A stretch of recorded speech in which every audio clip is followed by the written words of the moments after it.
Hey, do one of you guys want to jump over to CBS 8 for me and see if they've started court and then put comments in the chat for me?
Miss Maya Millete after her disappearance on January 7th, 2021. Alleged sightings. And So the state's witness testimony, it's alleged sightings. okay. During the investigation, there were many reports of sightings regarding Mrs. Millete. Yes. And one of those sightings was uh, here, I believe,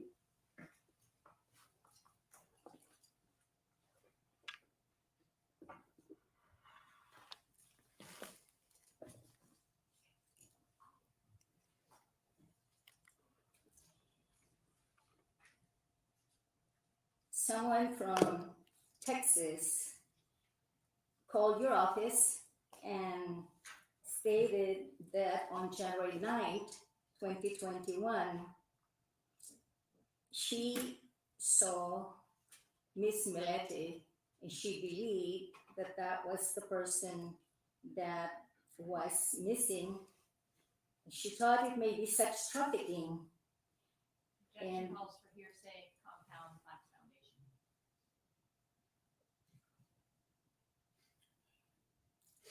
I'll overrule it. It's, to an extent, the effect on the listeners on hearsay. But counsel, Yes, John. it is somewhat of a narrative compound question, so you can rephrase. Okay, let me rephrase it, Your Honor. There was a person who took the trouble of calling your department to inform you that they had seen Miss Millete in Plano, Texas, on or about January the 9th, 2021. Is that right?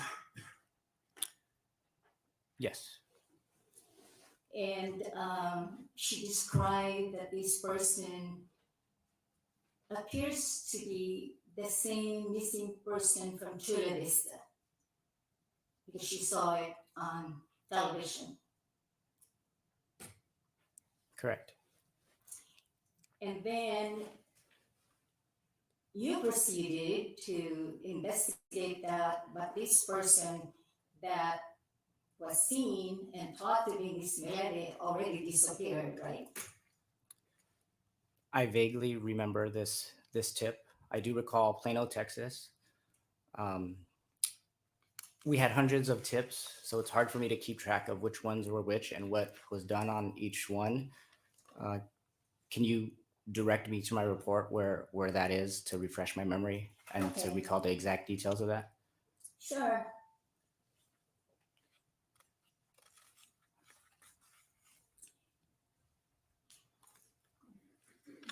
On or about February 2021, about 7:30 in the morning, you receive a call that Miss Millete was seen at the Plaza Casino Hotel in Las Vegas, right? Did that refresh your recollection? Yes, that is a different tip that we received. That's not the Plano, Texas tip. Okay. And this person had a close encounter with Miss Millete that they thought was Miss Millete. Yes. And in fact, this reporter who reported the incident was requested by Miss Millete to call the 619 number. Objection assumes facts not in evidence. Sustain. Well, let me go back to the facts of that report. Counsel, the fact that's not in evidence is whether it was. Okay. That is assuming a fact that is not in evidence.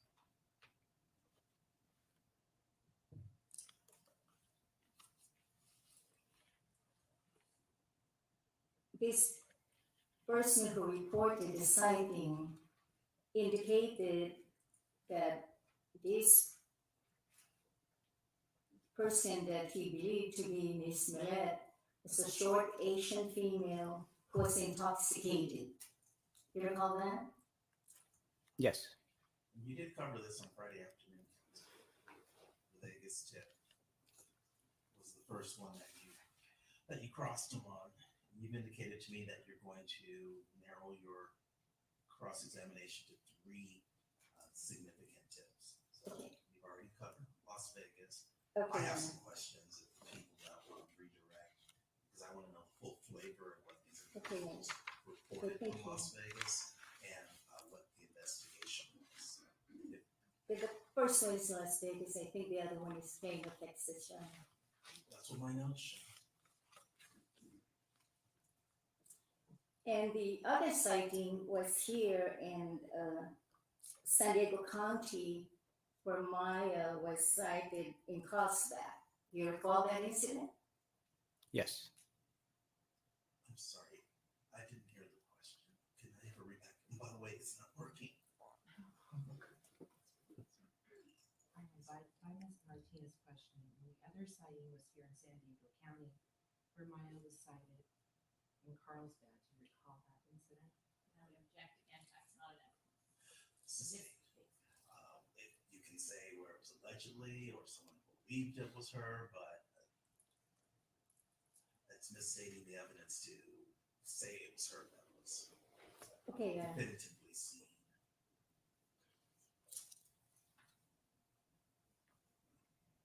that tip did not yield any possibility of tracking Miss Millete, correct? Do you recall the incident that she's asking about? I recall an incident in Carlsbad where she was possibly seen, but we had no evidence that that was her.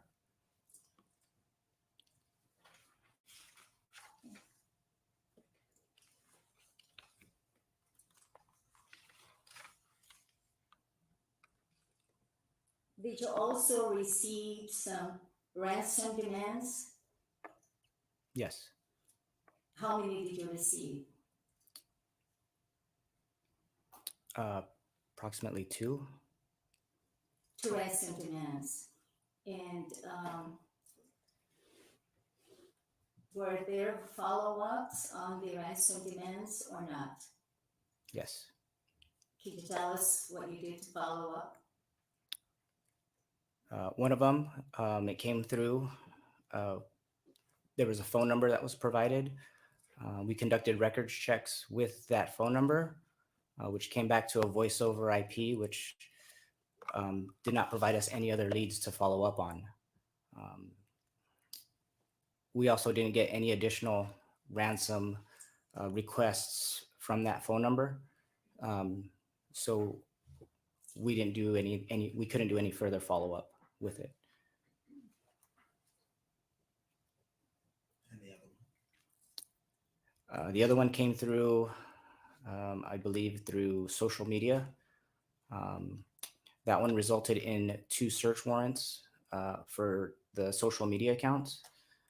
And based on looking at the accounts on social media, it was from a person who was essentially creating this fake account to extort money from people who have gone missing, or from families to extort money from families of missing people. Did you have an opportunity to also investigate allegations of sex trafficking that Miss Millete could have been exposed to? I was presented with the theory multiple times that she was trafficked prior to my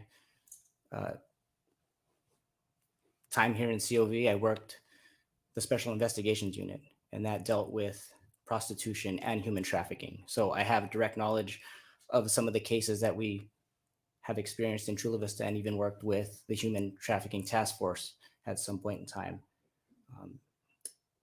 So in looking at the neighborhood of 2413 Paseo Los Gatos, this is not an area where we have information or previous knowledge that people have been trafficked. And additionally, with my experience, women in their 30s are typically not trafficked. There's a lot of the cases that we come across where someone's trafficked, they're usually vulnerable teens or kids. So the theory that she was trafficked, I didn't have any other evidence to pursue this human trafficking allegation other than a theory.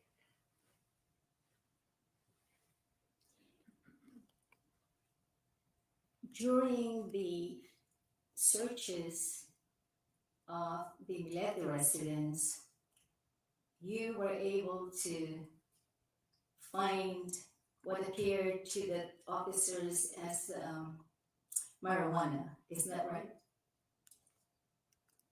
I don't recall them locating any marijuana.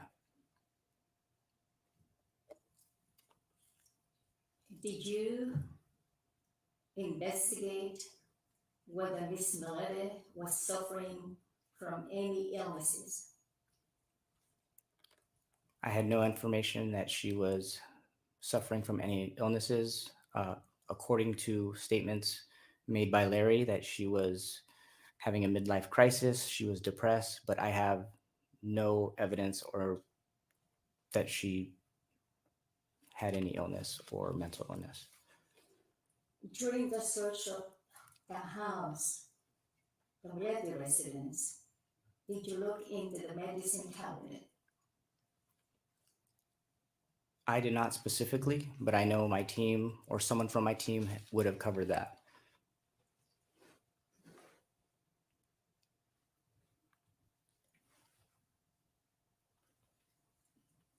Again, during this investigation, you heard from Miss Millete's children, Clara and Melanie, that they heard their mother moving around inside the house on January the 8th, 2021. Did you believe them? That question is not relevant, whether you believe them. Okay, well, let me refresh it, John. With the knowledge that you gained from your investigation, including speaking to Lara May Millete and Melanie Millete, you gained information that they heard their mother inside the house on January 8, 2021. Is that right? Laura May heard noises in the house, and she believed that it was her mom. And this was very similar to Larry's statement that he provided to me, that he heard noises, never saw her on the 8th, but heard noises and assumed it was May.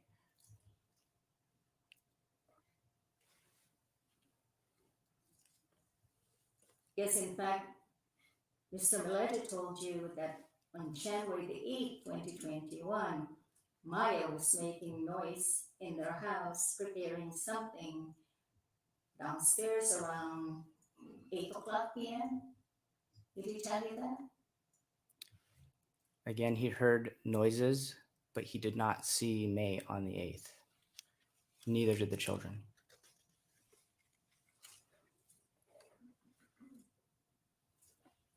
In addition to holes in the door of the Millete residence, were there other holes anywhere else in the residence? I don't recall where the holes were other than the door.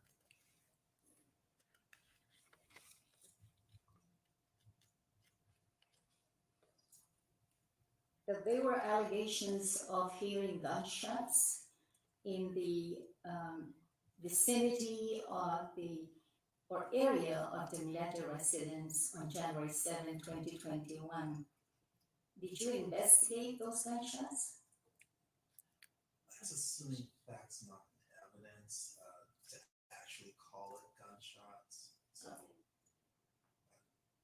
you can rephrase and ask if he heard reported gunshots or what he did in regards to that. In the process of investigating the disappearance of Miss Millete, did you receive some reports of gunshots or sounds like gunshots on or about January 7, 2021? On January 7th, we did not get any calls for service for gunshots from the Chula Vista Police Department. Well, detective,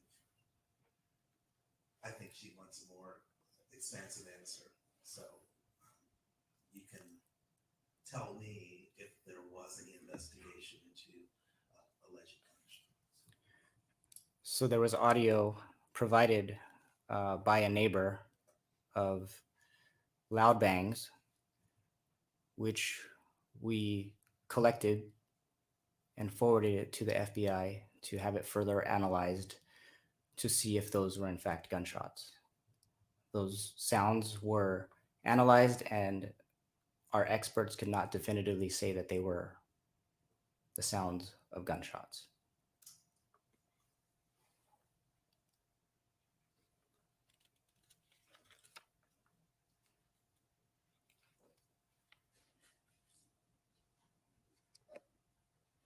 In reference to the reports of children's voices being heard in the backyard or thereabouts in the Millete residence, did you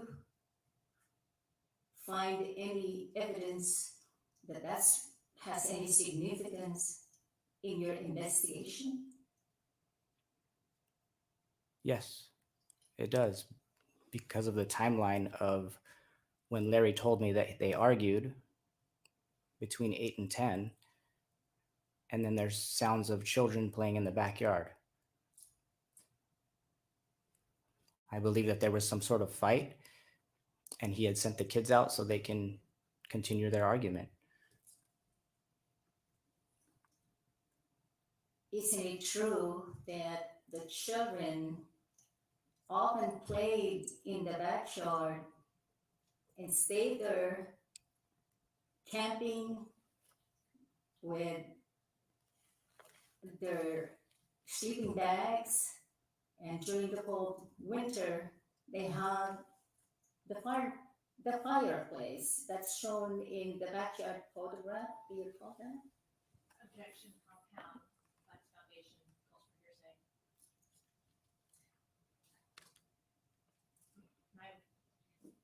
Some questions are being asked that don't lay the foundation as to where the detective would have obtained this information. So I think there's potential for double hearsay, regardless of, the actual question, this particular question, and others as well. So that's my objection on this one, in addition to it being compound. All right, sustained compound. In the process of your searching and questioning of witnesses, were you able to question the Millete residents why they were out in the backyard that evening of January 7, 2021? Objection, vague. Well, you asked, the defendant has given a statement. So I guess the question is, did you ask the children if they were in the yard? I did not.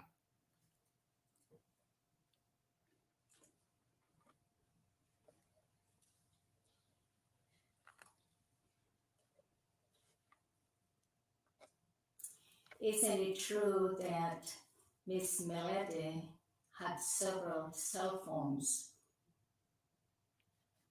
I don't have information that she had multiple cell phones. Did you have information that many times Miss Millete blocked her husband from the ability to call her in her cell phone? All right, it's been a long weekend. Are these questions that were asked on direct at all? Because it seems like it might be going outside the scope.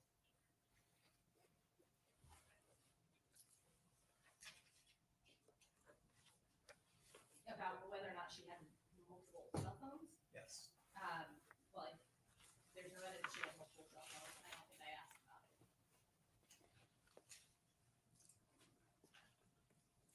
Well, his answer has been he doesn't have any knowledge that she had multiple cell phones. Now you asked about whether he was blocked, whether she was blocking the defendant's access to her phones. And That's not. I would just object that that lacks foundation as to whether or not the detective can say that that definitively occurred. If she's asking if the defendant said that that happened, that's a different question. All right, then sustain lack of foundation. You can rephrase and ask if the defendant told him that.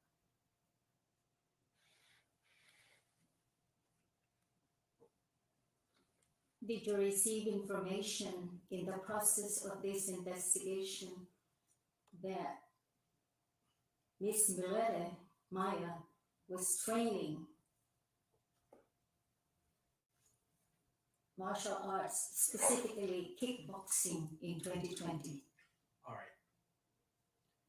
That appears to be a question that's designed for discovery purposes and is outside the scope of the direct examination.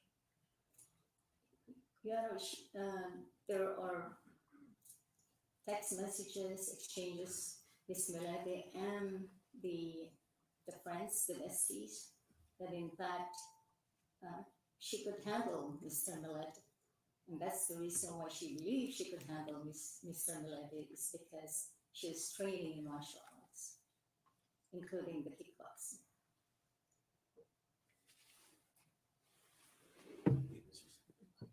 Well, I'm not sure how that's relevant unless there's some sort of self-defense argument, but I don't know how it's relevant that she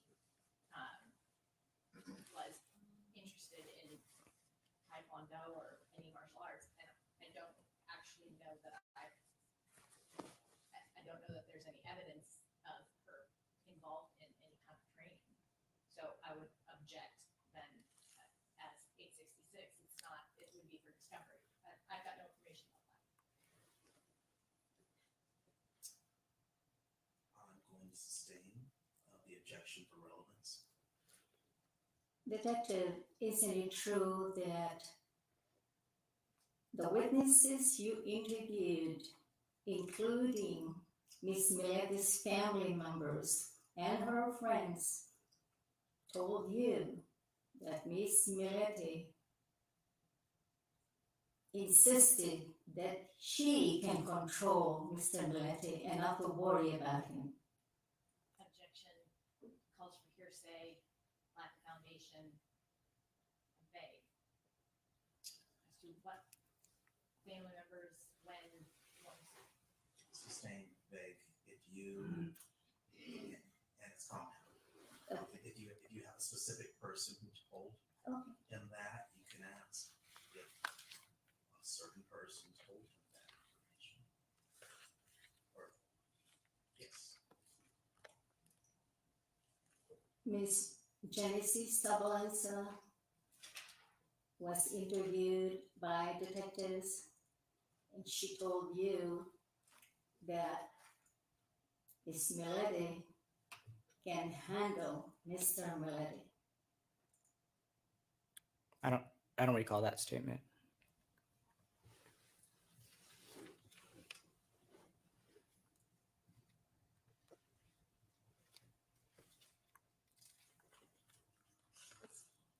There were allegations of Miss Millete frequenting bars and drinking and getting drunk. Did you also investigate which bars she was frequenting? objection, lack of foundation, calls for hearsay, vague, relevance. Your response, counsel. Yeah, this shows that Miss Millete has been drinking more and more and in excess, and that she could have been picked up in the bars with the people that she was drinking with and gotten drunk. All right then. And If the question is phrased correctly, and it's part of this investigation, I'm going to allow it. What's your response?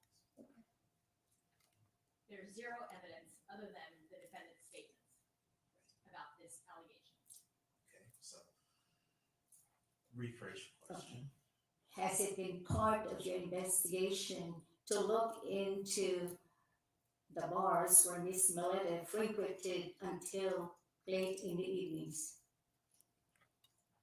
I was not given any specific bars to follow up on. This allegation was statements made by Larry that she would do this, but I have no specific locations to follow up on to where this occurred. Did you ask Mr. Millete for specific names of bars so you could follow up? I don't recall. I think he voluntarily provided me with that information that she would get drunk on her own. He provided me one example of when she had gotten drunk at a friend's house, but he didn't give me any other specific bars or locations where this happened.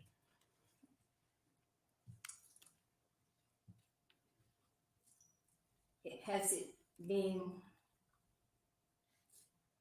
your, let's strike that. You were aware of the allegations that Miss Millete was having sexual activities in 2020. Okay, now it sounds like you're just fishing, and I'm not going to allow that. So it's a question designed at discovery. Well, isn't it true that you also spoke to the person that Miss Millete was alleging to have an affair? Yes. And you interviewed the person, Jamie, is that right? It was my partner that interviewed him. Were you present? I only watched bits and pieces of it. I was interviewing someone else.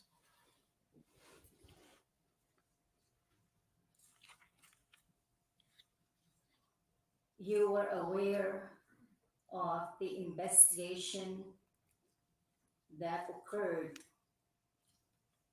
in Miss Millete's employment office. Can- Objection vague as to time, place.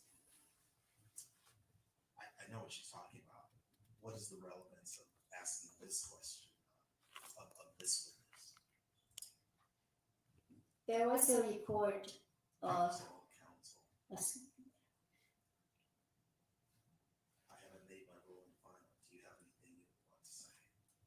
Detective, did you have an opportunity? Counsel, I'm sorry, you need to address the court.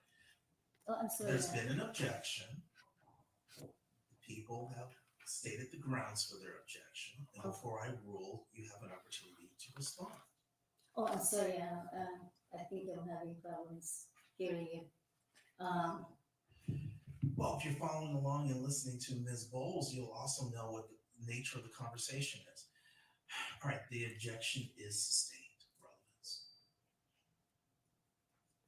Relevance. Well, as part of your investigation, do you know any other persons who might have reason or motivation to dislike Miss Millete? No.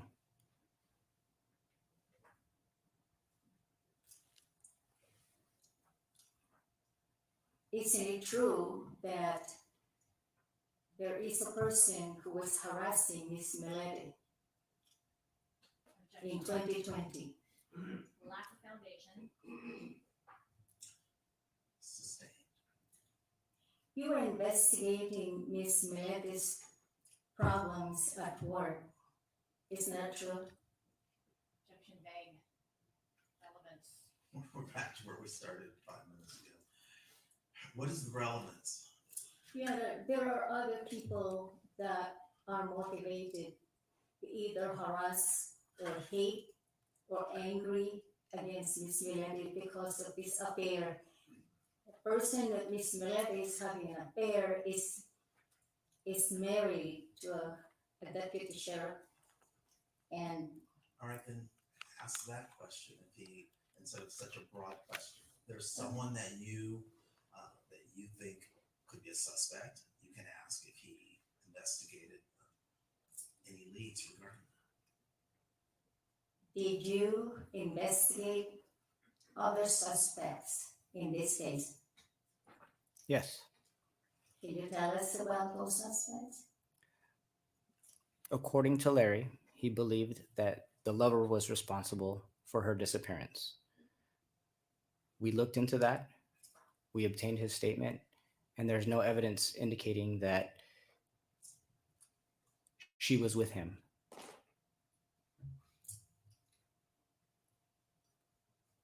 Did you find him credible?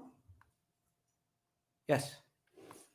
Isn't it true that this person, this suspect, lied many times during 2020? Objection made. Sustained.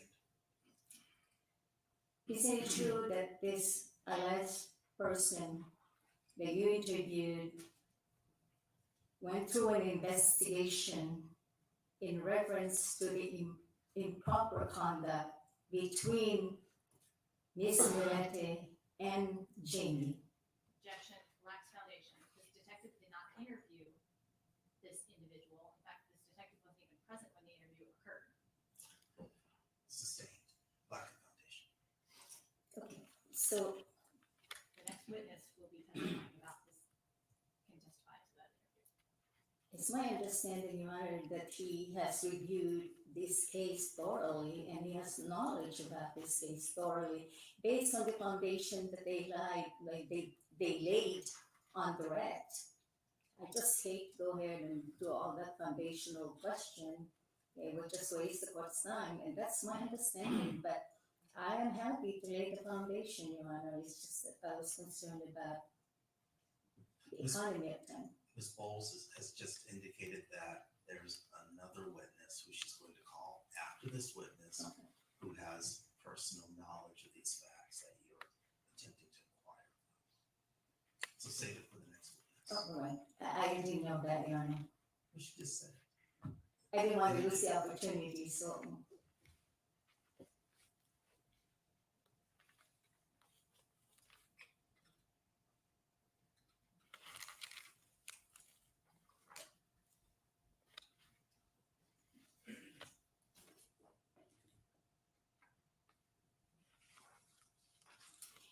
Detective, did you interview a person by the name of Robin Famador? Yes. Do we have the spelling on that? Has that been provided, Ms. Bowles? It has not. What's the spelling? Robin what? Robin is Robin, first name. Last name, Famador.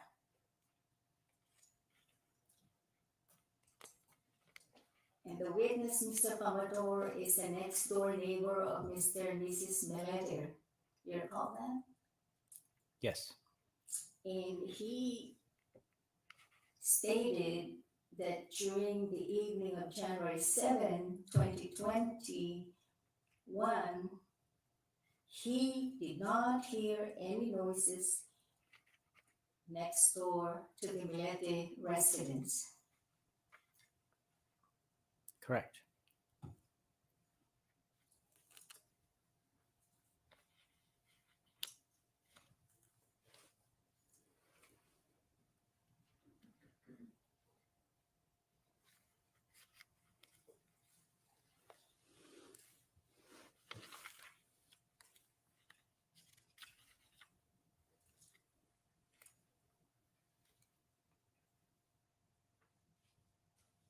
In the process of thoroughly investigating this case,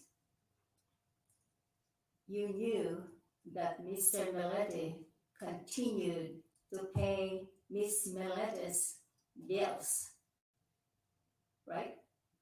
That's vague. Okay, let me, Vague as to time. I mean, you're talking about before the disappearance or after. So rephrase. on about June 22, 2021, you knew that Mr. Millete continued to pay Miss Millete's dental bills. I don't recall.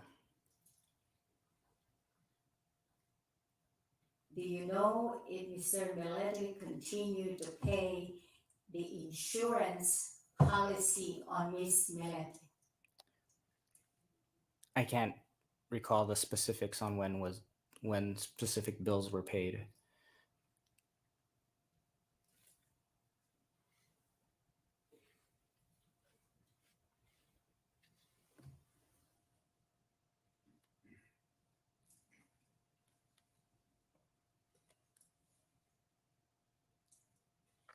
As far as the issue of Miss Millete saying that Maya can control Mr. Millete, isn't it true that Maya's sister Jane described Maya as a fighter and she can always handle Larry? Objection lacks foundation. Sustained, it's also compound and vague. Okay. So maybe you can clean it up so it can be asked, but Did you have an opportunity to speak to Miss Milete's sister Jane Fitalwero? I hope I'm saying Fitalwero. FETALVER. I just speak with Jane. I don't recall speaking to Jane, but if you could refer me into my report where I did speak to her, it might refresh my memory as to when I did speak to her. Around June or July of 2021. Do you have a page number? He's asking for his Oh, report. I'm sorry. Please refer him to his report. Okay. It's been a voluminous investigation, and the officer needs to rely on his report to give you the answers that you're seeking. So help him.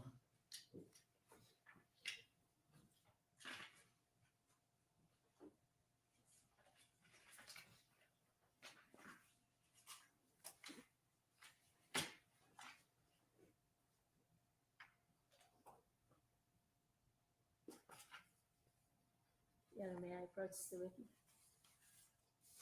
No, or now he just wants you to refer to the page number. Oh, He may have his report with him.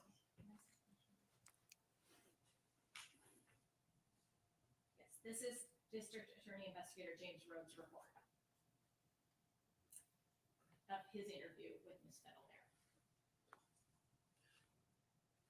Then better that your objection is relevance, the lack of foundation. Yes, and improper refreshing of recollection. Well, I could wait to ask the officer, DA, investigator. Rhodes, Sustained, I can wait. lack of foundation. I can wait later on.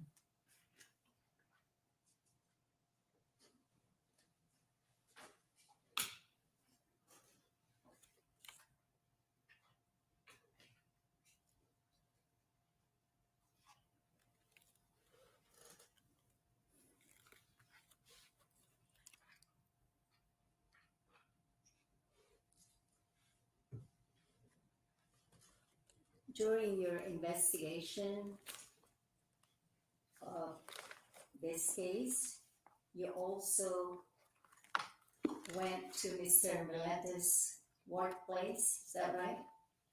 Yes.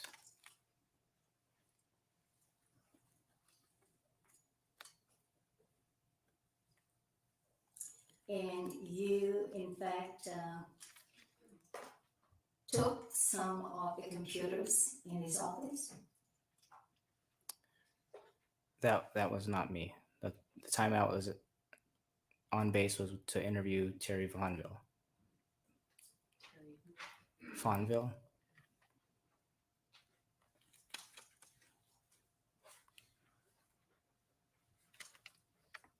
Did you and your investigative team discover any proof or evidence to lead you to your conclusion that Mr. Millete killed his wife?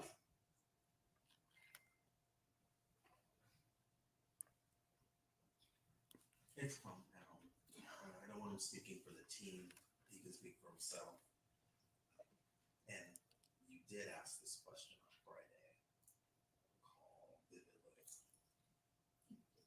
During your investigation of Mr. Milete's office and seizure of the computers and letters in his workplace, was there any evidentiary value that supports your position that Mr. Millete harmed Mrs. Millete? Objection lacks foundation that this detective conducted any search of any items found at Mr. Millete's workplace.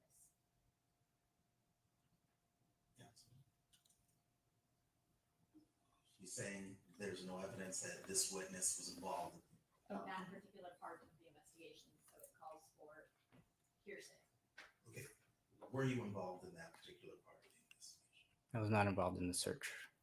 Part of that relevance sustained, lack of foundations.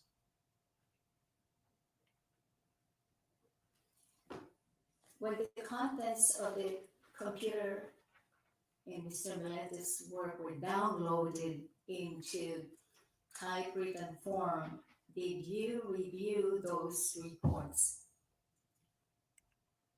Yes.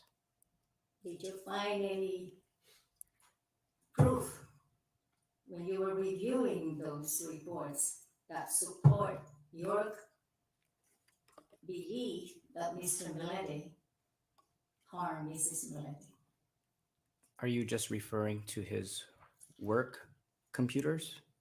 Yes, that when you read the information from the computers in his workplace,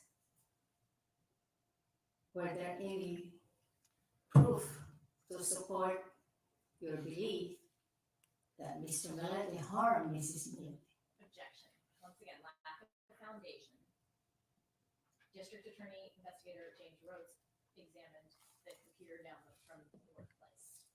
I would, Prop 115 would require that there's a foundation that this detective spoke with District Attorney Investigator Rhodes in order to introduce that hearsay that Investigator Rhodes will be testifying. Can you wait for Investigator Rhodes, or do you have a response to that? Yes. Which shows to me that this witness is qualified to give an answer. Yeah, my understanding is that the Detective Jesse Vicente is the overall person in charge of this investigation. And he is the one who believes that Mr. Millete killed his wife. And to support that belief, I want to know if he used that computer download information informing his belief. And otherwise, his belief is unreasonable.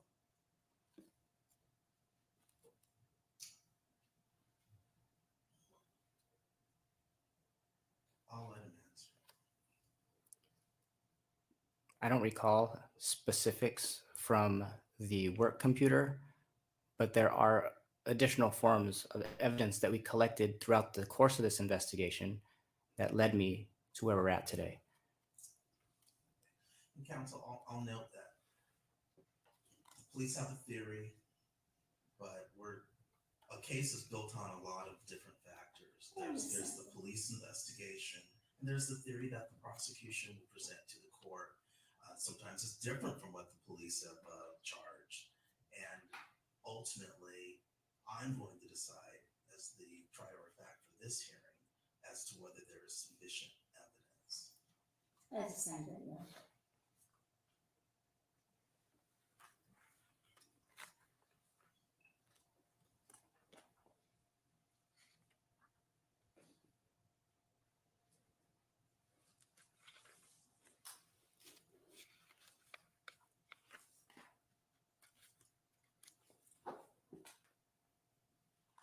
Did you, as the lead detective in this case, look into other information exonerating Mr. Millete? Yes. Is that yes? Yes. Can you tell them about what you did? Objection calls for a narrative vague. Do you understand the question? You can break it up.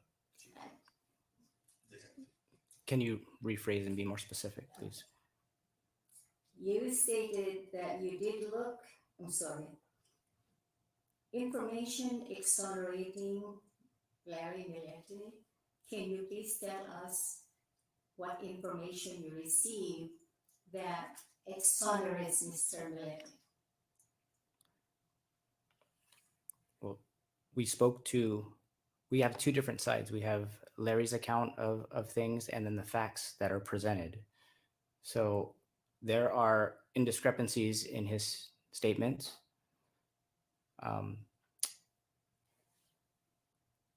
And different accounts of how Larry and May's relationship was. So if you're asking if I kept an open mind during this investigation, I did. I'm trying to obtain testimony as to your efforts to find proof or information that Mr. Millete did not harm Mrs. Millete.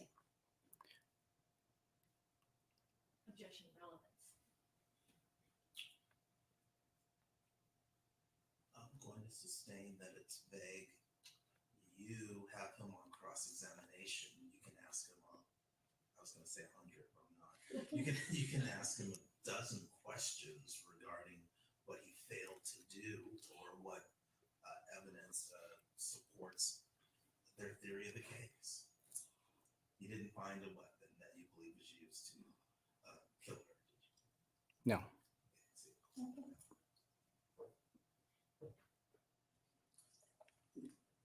Did you find that the subliminal messages harm Miss Millete? I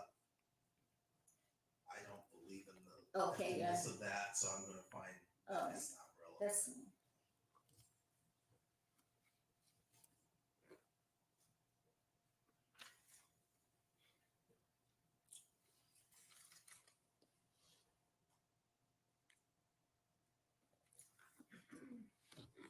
Isn't it true that Mr. Millete gave Miss Millete many presents in 2020? Objection lacks foundation. Sustained relevance. Did you know if Mr. Millete gave gifts to Miss Millete in the year 2020? Same objection and relevance, and ask for the answer. Sustained. Both. Mr. Millete actually was accepting the divorce that Miss Millete wanted. Isn't that true? Objection calls for speculation. Sustained. Did you gain knowledge that Mr. Millete was in fact agreeable as to the issue of divorce? According to Larry, divorce was not an option.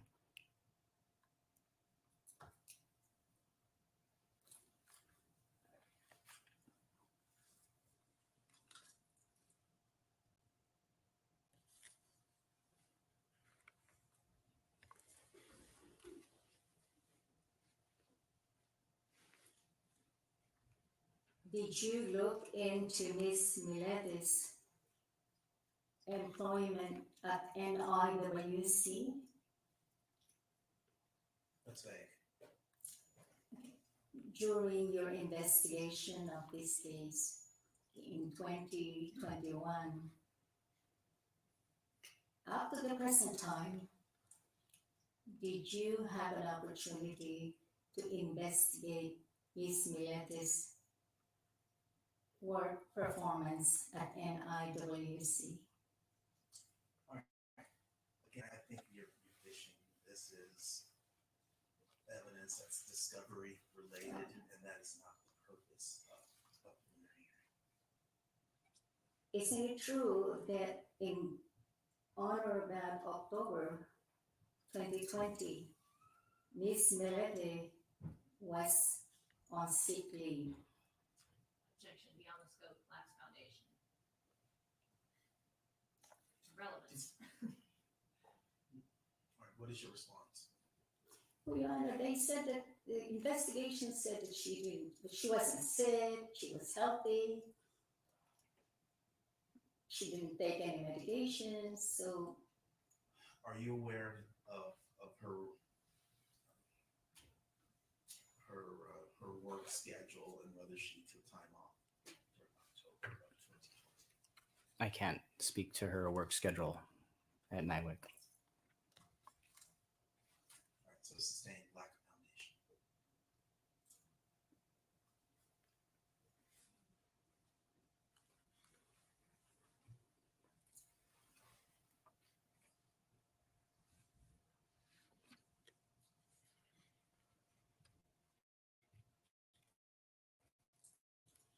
Now that you interviewed Mr. Derek Stoke, right? I obtained a phone statement from him early on in the investigation.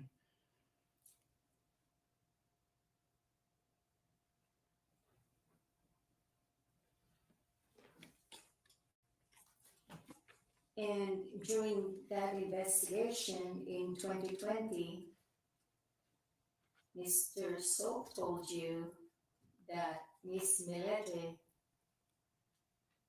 stated that she was not having an affair.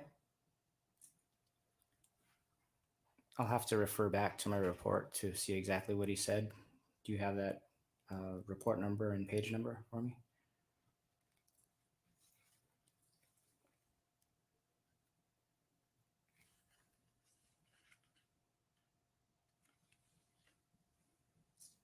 I would object beyond the scope, and I don't think it's proper impeachment. I don't know that a question was ever asked of Mr. Stowe. Sustained. Oh, move on. Whatever you were going to ask about Mr. Soap is not relevant, and I believe this witness lacks foundation. Okay.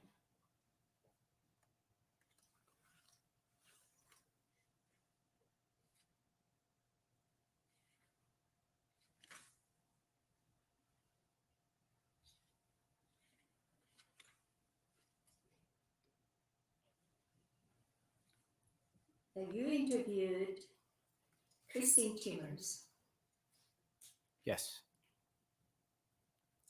and Miss Timmers told you that overall, as husband, Mr. Millete was a good husband. Objection beyond the scope. Sustained, and I've heard from Ms. Timmers, so unless you are going to introduce a prior inconsistent statement, I don't see the relevance of asking about his interview. Oh, okay. That's fine, Your Honor. But in fact, in the process of your investigation, you discovered that Miss Millete was sick and bleeding Objection. profusely. Lack of foundation, vague, relevance. And that could go side. It may be necessary to go sidebar.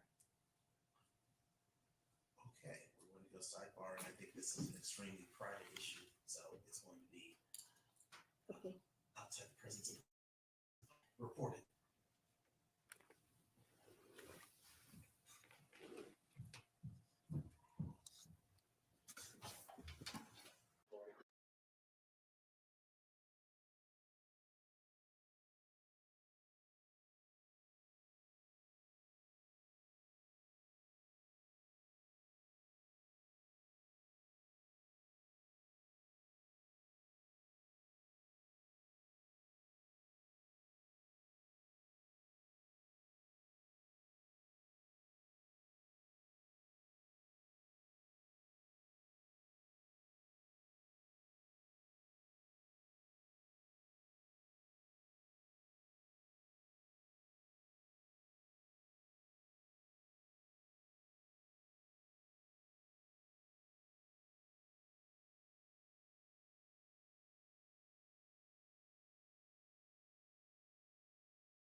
Go ahead and take a recess. We'll resume at 10:35.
defendant's statement to you, did he at any point tell you what items he believed were missing, or that he believed may have taken or were missing from the home? She was missing her cell phone, her Department of Defense identification card, and a black Navy Federal credit card. Were you ever able to locate those items? No, Ever able to locate her cell phone? no, Ever able to locate her black Navy Federal Credit Union credit card? no. You mentioned that the defendant told you that he packed a cooler for his alleged trip to the beach with his son on January 8th. Do you recall that? Yes. What did he say he put in this cooler? I think I asked him on multiple occasions. I think the first time he had told me it was tangerines and water. And I think I asked him again on a second interview, and essentially said it was like fruit cups and Capri Sun. Those tangerine cups that don't need to be refrigerated? Yes. And Capri Sun, and was trail mix one of the things he mentioned? Yes. Anything else that he was able to describe that he put into this cooler? No. Did you ask him at some point to point out where he was on January 8th? Yes. Where did he tell you he was? He told us that he went to Solana Beach, Where did he point out on the map he was? Torrey Pine State Beach. How far away is Torrey Pine State Beach from Solana Beach? Approximately 4 miles. Did you do any open source research into what the weather was like on January 8th, 2021? Yes. What was the weather? I believe the high was 63 and the low was 50. And it also said that there was, it was foggy that day as well. Was the defendant able to provide you with any landmarks, or any information to allow you to corroborate that he was actually at the beach on January 8th? The only landmarks that he provided were, he pointed out on the map that he was between towers 2 and 3 is what he pointed out to on the map. Were there any, were you ever able to find any witnesses who saw him at the beach that day? No, Any evidence, any corroboration that he was at the beach that day? no, Did he tell you whether or not he brought his phone with him on January 8th? he was unsure if he brought his phone. He said he was pretty sure that he had brought his phone with him that day. And to be clear, Laura May never said she saw her mother on January 8th, correct? Correct. Milani never said she saw her mother on January 8th, correct? Correct. Never heard her. And neither child said they heard the sound of their mother's voice. No. Did you attempt to conduct forensic interviews of the Millete children? Yes. Tell us what a forensic interview is. Forensic interview is an interview which is conducted by a licensed clinical social worker. It's done in a safe and neutral environment, and it allows, they ask open-ended questions to the children to allow them to lead the discussion or lead the interview. And in the weeks after January 7th, 2021, did you have conversations with the defendant to try to schedule forensic interviews so that someone, a professional, could speak to the children to try to obtain any helpful information from them about where their mother could be? Yes. And did you have conversations with the defendant about that? Yes. Tell us a little bit about what you explained to him. I essentially explained to Larry that with the kids being at home and them being the last people to see their mother there on the 7th or possibly even the 8th, that an interview with this professional could provide us with additional clues to her location in the odd chance that she might have given them information as to if she was planning to leave or going somewhere. And did you actually schedule an interview at some point for the children to be forensically interviewed? We did. And what happened? Larry declined for us to allow his kids to participate in that interview. Did you make multiple attempts to convince him to allow you to interview the children in a forensic setting? Yes. And would he allow that? No. And you mentioned earlier that Laura had provided a statement about hearing the sound of something in the kitchen. How similar was that statement to the defendant's statement about what he heard? It was very similar.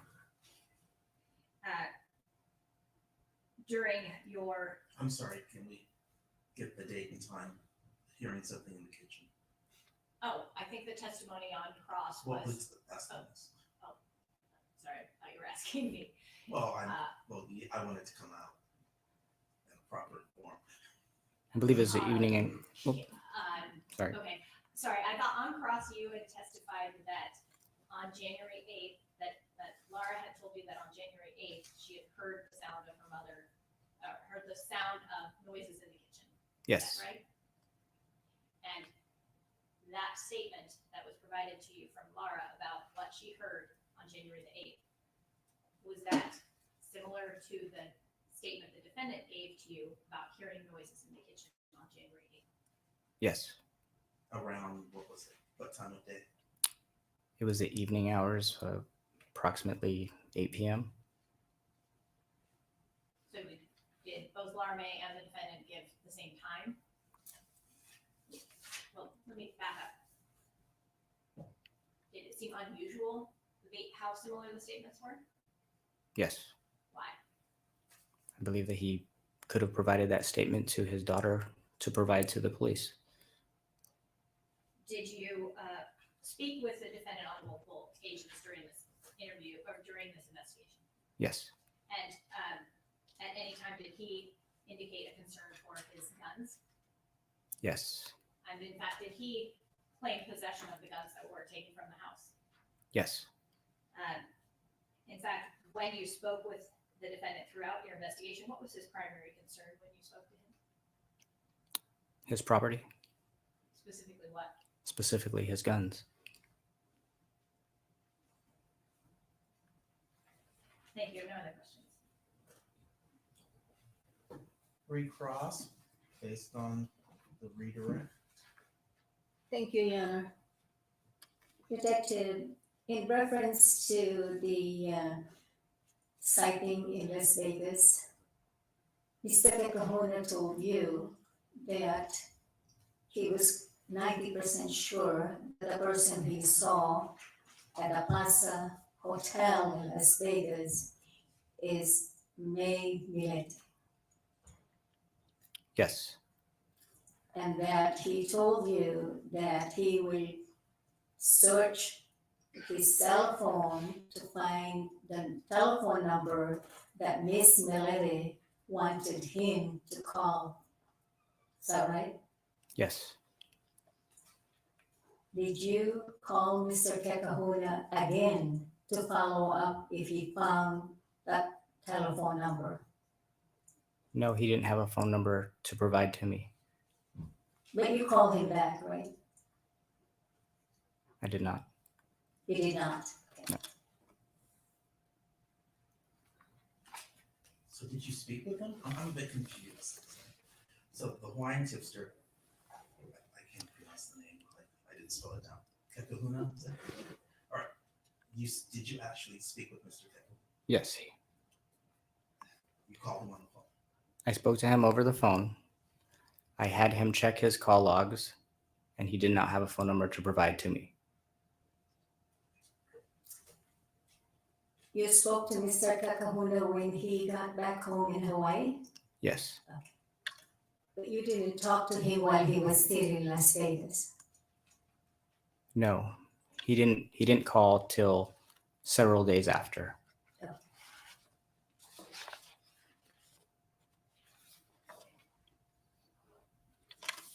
Did you also have an opportunity to speak to Mr. Cacahuna's wife? No.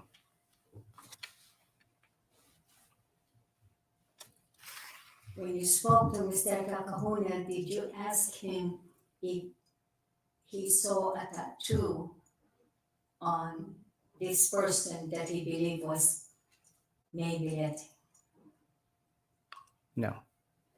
So was that yes or no? No. You didn't ask. I didn't ask.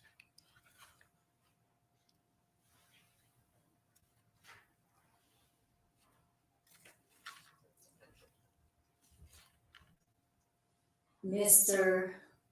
Millete told you that on January 8th, when he took his son Lazarus to the beach, that they exited in some Solana Beach exit. Correct? He was not sure which exit he took to Solana Beach. And he told you that the entire area of the beach, he and his family always referred to that as Solana Beach. Did he not tell you that? Yes. And in fact, he did not hesitate to point on the map where he was, where he and his son were. Correct.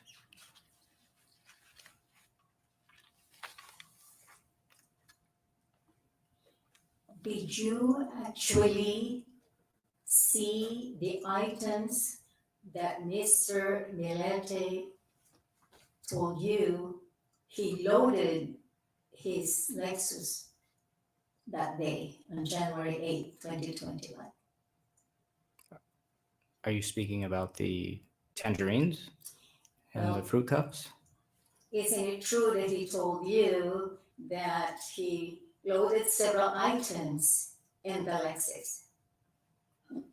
Yes. That there were 2 ice box or cool boxes? Is that true? According to him, he said he loaded a cooler with the items that I just stated.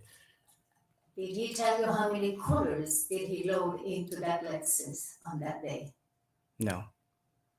And in fact, you didn't ask him to show you the cooler that he loaded that day. He told us that the cooler that he used was in his garage. Did you actually see the cooler? I don't recall seeing it. And in fact, he also stated that he loaded a bed cot in the trunk of the Lexus. Yes.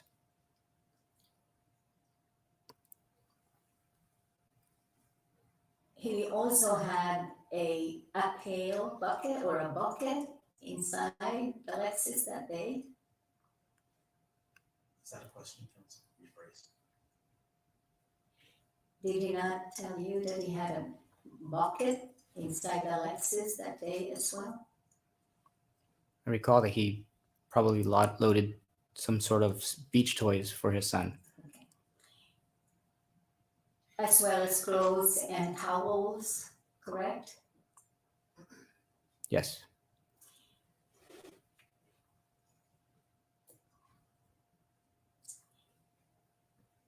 Isn't it true that this cooler is too small to put a body inside? Objection.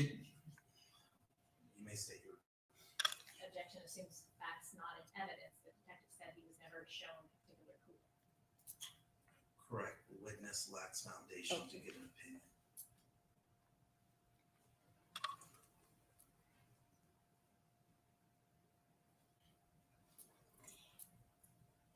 Isn't it also true that Lazarus was sitting on a car seat inside the Lexus in the back? Objection lacks foundation. Sustained. You can rephrase and ask Oh. if that's what the defendant told you. did Mr. Millete told you that his son Lazarus was sitting in the back seat on an infant or a child safety chair. He didn't tell me that, but we did then I did observe a car seat in the back seat.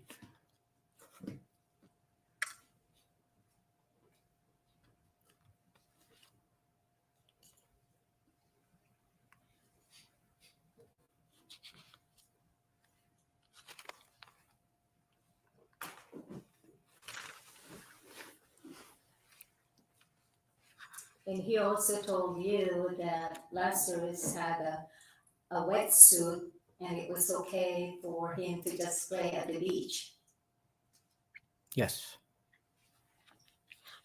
And in fact, they had a bed cot and they could rest on the bed cot. Yes, but he also said his son had so much energy that he didn't take a nap all day.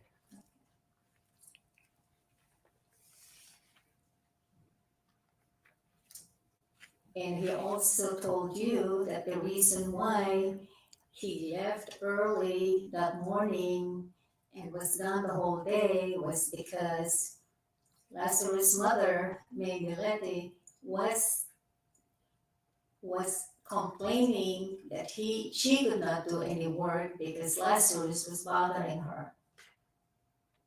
Yes. Your witness.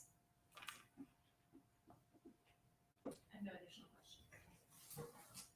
All right, I just want to make sure I understand what was located and what was not.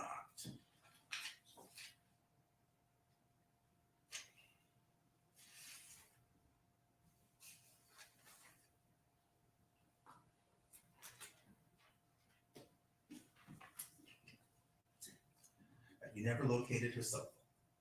Correct. To this day, it's outstanding. That's correct, Your Honor. Did I see a picture of her DOD ID card in the exhibits? Is that found? Do you recall? I don't recall, Your Honor. And how about her driver's license and wallet? So has that been recovered? If this is outside your area of investigation, it's fine. Yeah, I don't recall. Is it because that's not something that you were tasked with researching? I don't remember. We have a scene agent that collects all of those in the photos, and I just don't remember if her ID was there.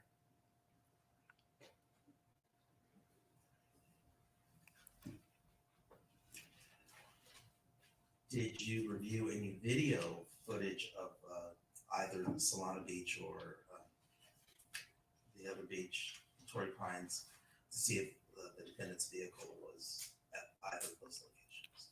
Yes, Your Honor. And what did you find? We had no evidence of Larry being at the beach. Additionally, I had spoken to state parks police that patrol that area. They did not recall seeing a man and a young boy between the towers that he had pointed out. I even spoke to the on-duty lifeguard that was there, and he didn't recall either. So between the video footage and between the parks police and lifeguards, I was unable to verify if Larry was at Torrey Pines where he had pointed out to me on the map. Okay, either party have any additional questions based on the court's questions? Yeah, Your Honor, I just follow up on that. Detective, isn't it true that you spoke some security person that was present during the time frame that Mr. Millete was there, and he told you that there was a male person and a child present in the vicinity that you had asked, and the child was the age of 3 or 5 to 5, but he couldn't identify whether it's a male or female child. Can you refer me to which witness said that?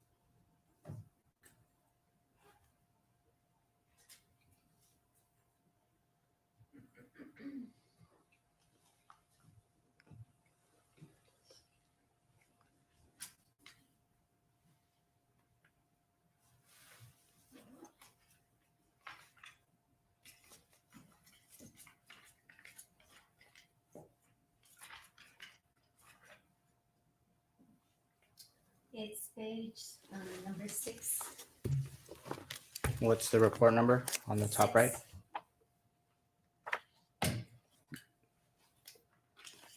There's multiple reports. I need a report number.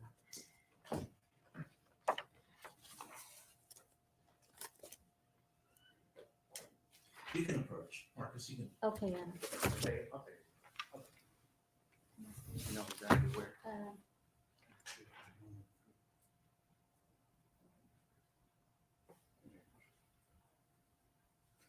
So that's a different detective's report. He's here, Detective Rosario. But he can't testify to someone else's report. That's improper hearsay. Your Honor, this was done by Detective Sante Rosario, but I believe the witness testified that he reviewed the report. That's not sufficient. He would actually have had to have had a conversation with the detective. Oh, okay. Report number 35103. 35103.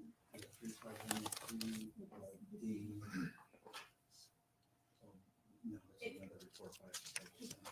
Are you calling that? I'm not, but the detective has, I believe, his own reports, and this is the report that has copies that's being referred to. But Your Honor, I think I believe that Detective Vicente also has a separate report that says the same thing. And just trying to get it out of the computer.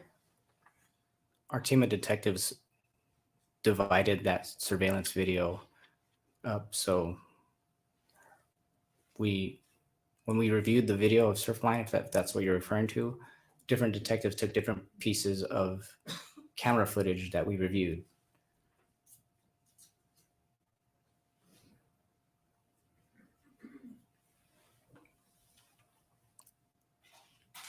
So Detective Rosario, Detective Ruiz, and CSO Dunneback should all have supplemental reports as their review on the Surfline video. But you lack foundation to answer that question that she asked. Correct. I don't know which what she's referring to in my report. In my report, I know that those detectives reviewed it, but there was no evidence saying that that was Larry.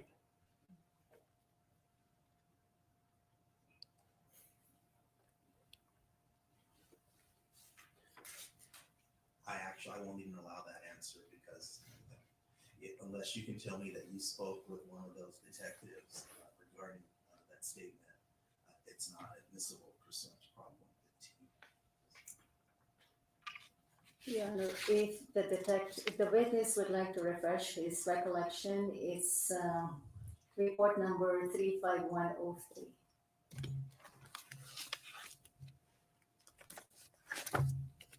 Because he said he doesn't remember. Well, I don't mind him taking a look at the report to determine if he has the basis to answer her question. You can look at the report, and if you think it's still admissible, you may lodge your objection.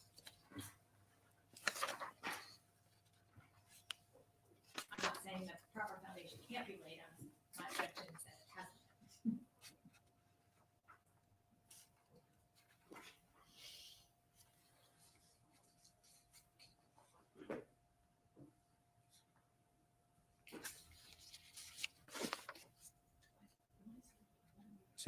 Page, you have a page? 35103.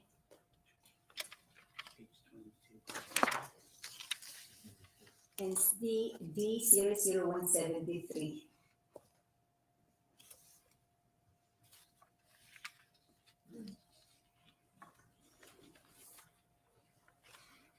Counsel, I want to hear the answer. I want to get to the bottom of this. So, however you all can assist me, I just want to know what someone saw. If they saw anyone who looked like the defendant and his son at the beach that day. It's a fair question. I'd like to hear the answer.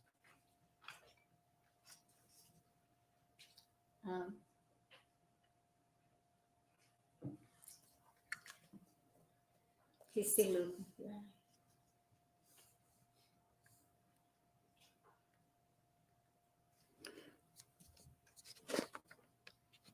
So I asked 3 different witnesses that work for the parks, and I asked them if they saw a boy, and they all 3 did not see them.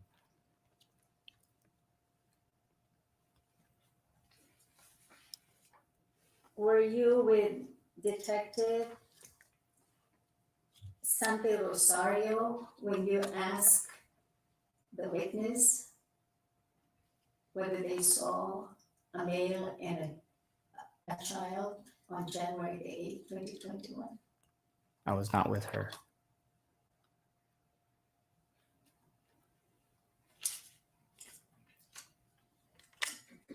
The witness. If witness be excused or subject to recall. Excuse. Thank you, Detective. That concludes your testimony. Thank you, Your Honor. Next, please. Thank you. I think we'll call District Attorney Investigator Matthew Grin. How many more witnesses do you have? I have 2 more after Investigator Grin. Please stand to be sworn. Come this way. I'm forgetting everyone's name. Sorry. That's right. Mhm.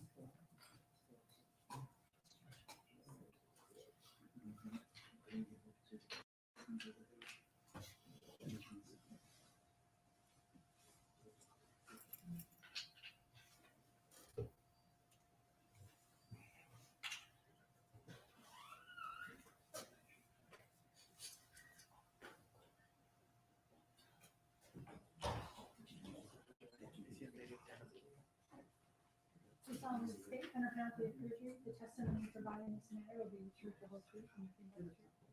I do. Thank you.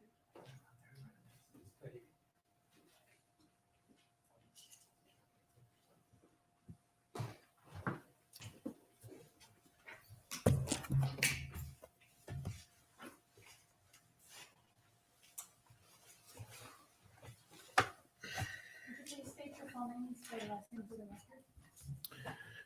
Matthew Grindley, Grindley. Good morning, sir. Good morning, Your Honor. You may proceed. Thank you. Investigator Gridley, where do you work? I am a district attorney investigator with the San Diego County District Attorney's Office. How long have you worked for the District Attorney's Office? Approximately 4 years, since June of 2018. What do you currently do with the District Attorney's Office? I am a gang investigator with our gang prosecution unit. What are some of your duties as an investigator? We essentially look at cases as far as follow-up on the investigation that's being completed to a certain point. We offer assistance with writing search warrants, conducting interviews, looking at different essentially investigative needs that need to be done on the side of the district attorney's office. Prior to your work in the gang unit, where did you work? I was in cold case homicide with the district attorney's office up until August of 2021. Prior to your work in the District Attorney's Office, what was your employment? Prior to the district attorney's office, I was a homicide detective with the Oceanside Police Department's Crimes of Violence Unit. What about, how long were you with Oceanside? From 2013 up to 2018. Prior to that, what was your employment? I was a police officer with the city of Chino, which is in San Bernardino County. I was a police officer there. Prior to that, I was a police officer with the Las Vegas Metropolitan Police Department in Nevada, going back to 2006. So, how long have you been a police officer or a peace officer? Approximately 16 years. Do you have some areas of particular expertise that you utilize as a district attorney investigator? Yes, not only as a district attorney investigator, but going back to approximately 2015, I started reviewing cell phones and social media investigations as far as what information's out there. That included phone calls, that included social media activity, Google information, Apple, iCloud material, and that's something that I regularly pursue and also teach other investigators here in the state of California. Can you give just a brief description of kind of your training and experience that provides you with that expertise? Yes, again, going back to 2015, I've completed approximately 500 hours of training in T-Mobile records, AT&T records, Verizon records, basically cell phone providers. Also Google account information as far as what information is available, along with Apple iCloud information, Yahoo information. Really, essentially, technology investigations is what I've been doing continuously for approximately 8 years. And you said you train other investigating agencies in this area? Yes, I'm a certified digital technology instructor for the state of California, commissions on peace officer standards and training. Were you requested to assist in an investigation involving Millete sometime in 2021? Yes, I was. And when did you become involved in the case? I was assigned to the investigation April 8 of 2021. And what were you tasked with doing? Initially, I was tasked with reviewing or looking for information such as subscriber information, call detail records, any information that had led to looking for really any loopholes in the case regarding the disappearance of Millete. What was the first thing that you did when you were assigned to the case? First thing is I contacted the case agent, Detective Vicente, and I requested the T-Mobile phone records that had been obtained through search warrant by the Chula Vista Police Department. And were those call detail records obtained by Detective MacGyver? That's correct. And what were the dates of the call detail records for that first one? For the first warrant, it was early December through late January 27th of 2021. When you say early December, was that 2020? That's correct. What did you determine when you examined those cell phone records? Or what were you looking for? I was looking at the call patterns as far as who was calling who. I was looking at activity on the different accounts. And so I was looking for the last time that the phone number was assigned to Millete had any activity on it. And what did you determine? I found that the last transaction regarding Millete's account ended on January 8th, 2021 at 1:25 in the morning. Tell us a little bit about that. So this transaction is what's called timing advance data. And this is information that is generated through data transactions on the phone. That has anything to do with looking for the cell phone outside of making calls or sending a text message. So that includes using applications or anything that would generate the cell phone to cause an event, such as a data transaction. So with that information, I was able to look at the timeline of the events and see that the timing advance data was running continuously from January 7th, and the last transaction was January 8th at 1:25, and nothing was generated after that time. What does that mean in layman's terms? That means that either there's a few options. Number one is that the cell phone battery could have died. Number two, the cell phone could have been destroyed. Or the third is that the cell phone was turned off. Either all, it does put together that it loses connectivity on the network. And looking at those records through the end of January 2021, were there any other transmissions from that cell phone associated with Millete? No. Did you determine the last reported cell phone activity in those records? I did. It was January 7th, 2021 at 5:48 p.m. I'm sorry, what was the question again? It was the last reported cell phone activity for the phone associated with Millete. I guess I'm confused. Cell phone activity is different from the transaction. Yes, and I think we'll get into that. If Your Honor would allow me, I think then I can set up the ability for this investigator to explain the distinction. Okay. What was that last reported cell phone activity? It was a outgoing phone call from Millete's cell phone number. And was it outgoing or incoming?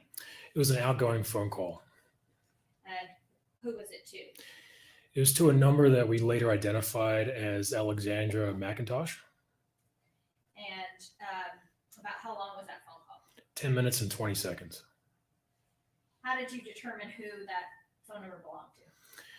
Using trusted law enforcement databases, and also I made contact with that phone number, and I identified the person that answered the phone, or at least called me back, as Alexandra McIntosh.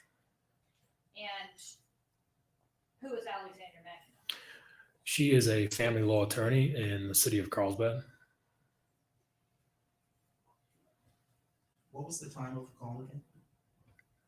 The time was 5:48 p.m. January 7th, 2021. That's correct. Can you tell us now, you mentioned earlier, a last sort of transmission for the phone at 1:25 in the morning on January 8th. What is the difference between that particular time and this phone call? In other words, what's the difference between those kind of two data sets? Sure. So the difference is that you have a call detail record as a file, and that contains only text messages and phone calls that were either made or received for that particular phone number. There's additional files that are provided or retained by T-Mobile and the other networks or providers that is strictly data sessions. And a data session is what prompted the last activity of being 1:25 in the morning of January 8th. So what would be an example of a data session?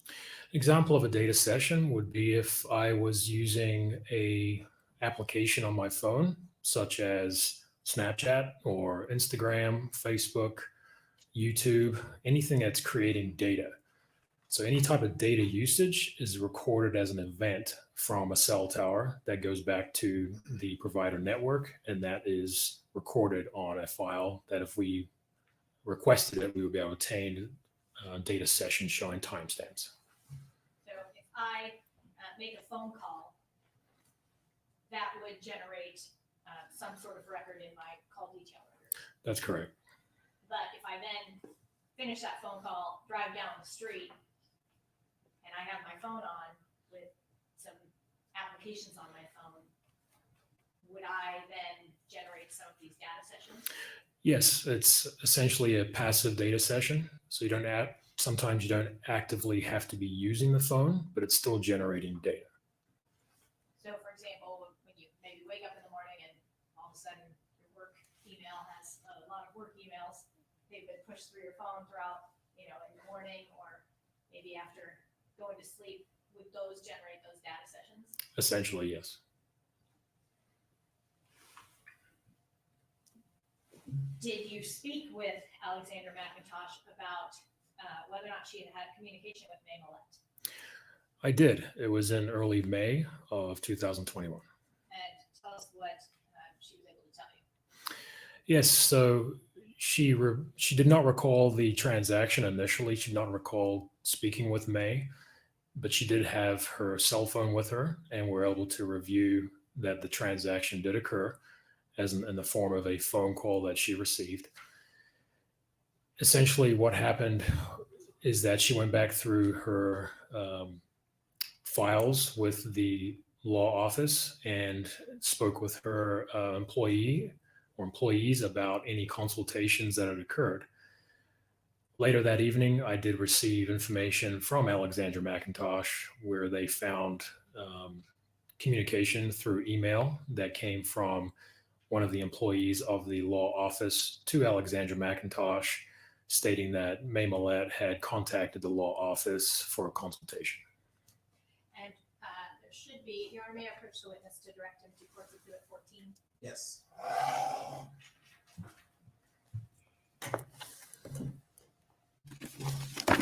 Showing you Court's Exhibit 14-1, do you recognize what's in that exhibit? I do. What is that?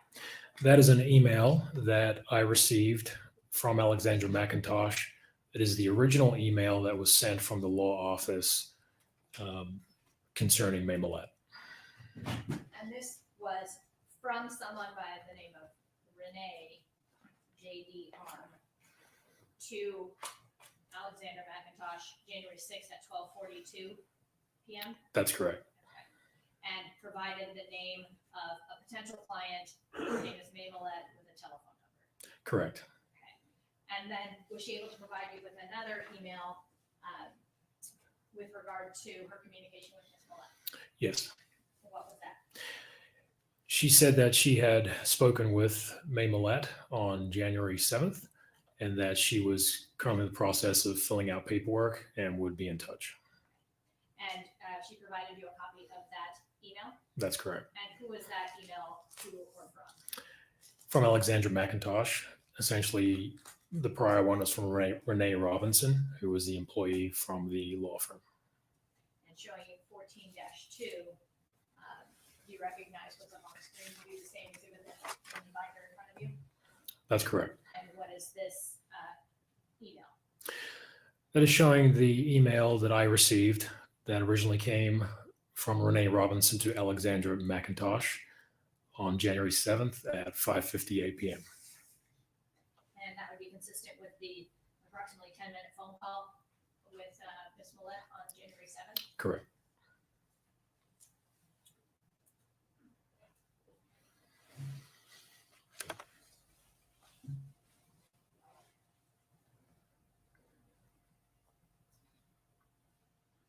Did you review the search warrant return, and I believe you said it was T-Mobile, is that correct? That's correct. For additional phone numbers? I did. Who were the other phone numbers? The phone numbers were numbers that we received initially from Chula Vista Police Department's investigation, and we identified them belonging to the Millete family. Who specifically in the family? Larry Millete and the two children. Lara was one of them? Laura May and Melanie. Lazarus didn't have a cell phone. No. And what did you do after reviewing the call detail records obtained via search warrant by the Chula Vista Police Department? Upon review, I contacted Detective Vicente and advised him of what I'd found. And I'd also provided the records to our analyst here at the District Attorney's Office. And who is that? That's Peter Villiver. Did you obtain a new warrant for those same phone numbers? Yes, I did. Why did you do that? I wanted to see the habits in communication, or habits and patterns, as they call them, for a longer period of time. And so what was this second search warrant for call detail records? What was the time frame for these? The time frame had been expanded from January 1st, 2020 up until approximately mid-April of 2021.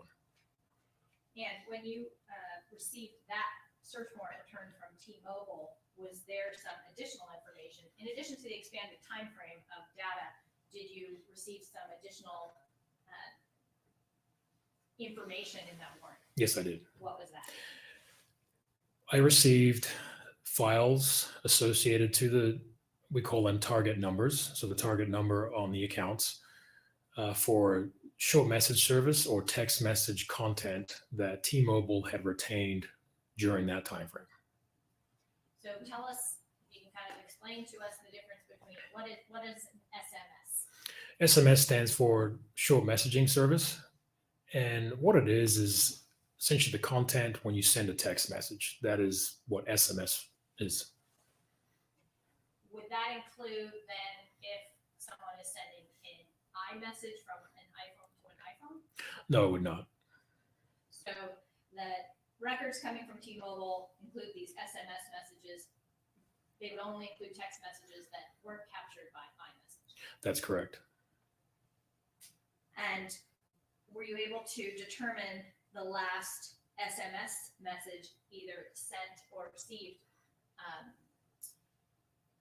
Sent, let's start with the last SMS message that was sent by the phone associated with Millete. Yes, January 7th, 2021 at approximately 1:11 p.m. And who was that to? May had sent a text message to a person we identified as Rick Lincoln, a family member, saying, "Thanks, Rick." And that was the last SMS content.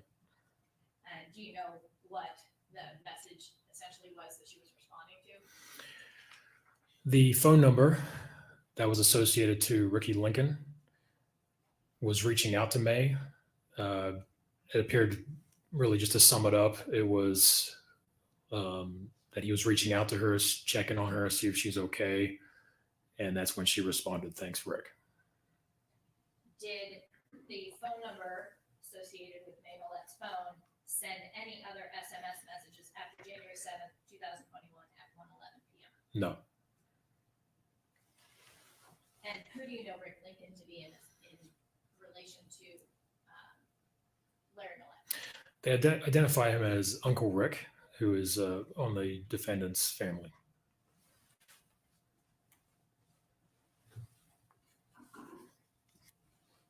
Now, when you get these SMS messages in the T-Mobile search warrant return, how do you get that data? And what does it look like when you open it up? Generally, it's in an Excel format, and the time zones are listed in UTC time, which is Universal Time Coordinated. That's a standard, and we have to adjust it to the appropriate time zone here in San Diego. Which would be Pacific Standard Time. That's correct. And so when you wrote your report to document your analysis of these SMS messages, how did you go about doing that for ease of reviewing these messages? So a lot of my background is in reviewing Excel format, Excel documents, in order to really clean up the file, just so we can understand what the material is. So in doing so, I converted the times from UTC time, so UTC standard, to Pacific Standard Time to reflect the accurate timestamp here in California. I then separated the text message content by phone number, as in who had sent it, who had received it, and as a better understanding of kind of how this information played out. And looking at the search warrant return, did you also then look at the SMS messages for Larry Millete? I did. The phone number associated with Larry Millete? Yes, I did. Do you want me to approach the witness to direct him to Court's Exhibit 30? You may, and we're gonna have to break at 11:15. Oh, okay. Well, I might I can just set this up and then we'll continue after lunch. Looking at Court's Exhibit 30-1, do you recognize what we see in that exhibit? I do. And tell us, for example, how you start your analysis or start your report in terms of the analysis of these messages. Sure.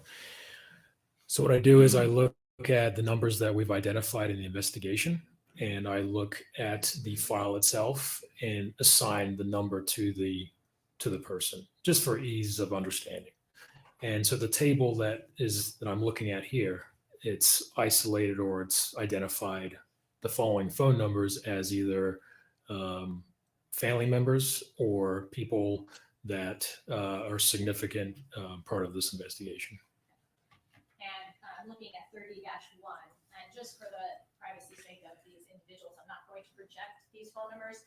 I believe there's a stipulation by council that the phone numbers are accurate phone numbers associated with the individuals that they are attributed to in the exhibit. Please, Stevie. So noted. So for purposes of the testimony, then I will just be asking about the phone number associated with a particular individual rather than talking about using their actual phone number. Your Honor, you said, I think 11:50, I am about to go into the testimony about these records, so I don't know if it might be. I have a meeting, so yes, we're gonna break now. So we will resume. You have your other witness coming in. Yes. 30.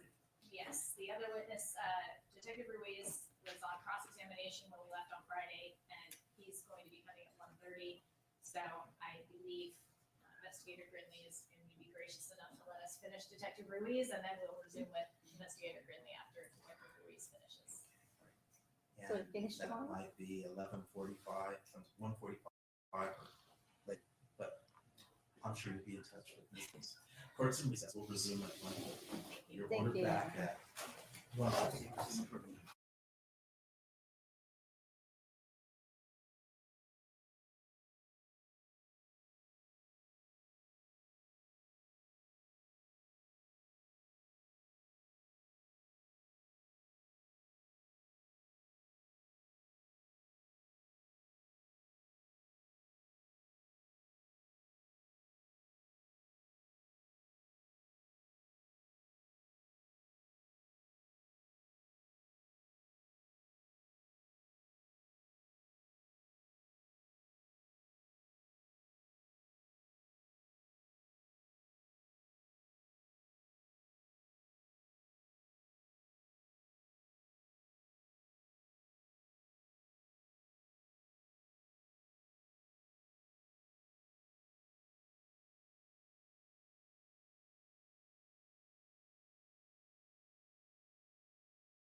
it looks like a total of 6.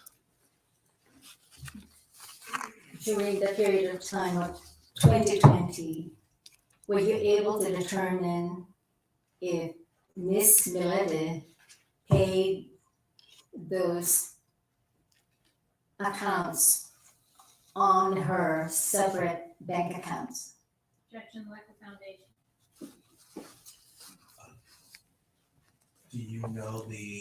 Do you have personal knowledge regarding this question? I do not. Sustain.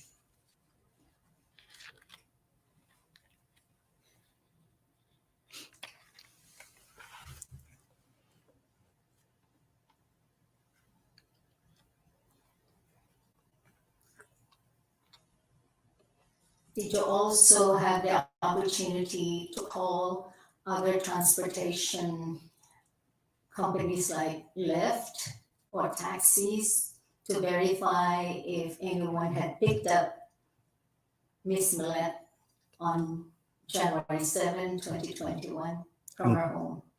No, I only contacted Uber.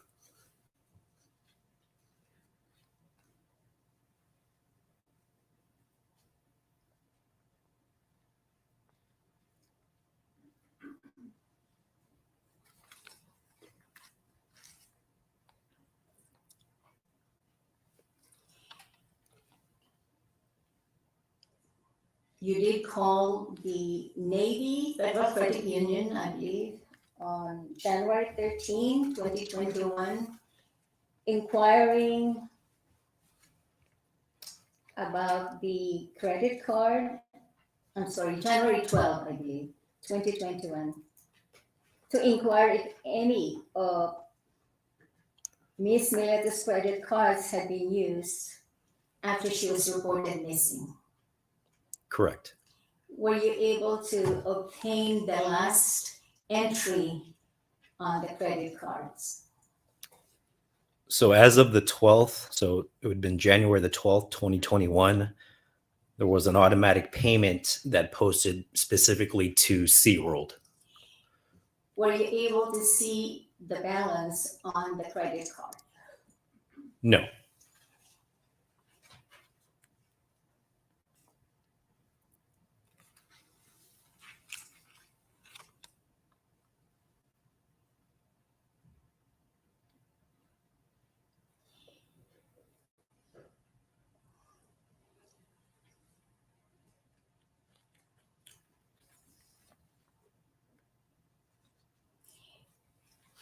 I believe you assisted Detective McIver in reviewing the security footage Correct. from 2417 Paseo Los Gatos in Chula Vista, right? Correct. And on January the 8th, 2021, a dark colored sedan parked across the street from the Millete's residence.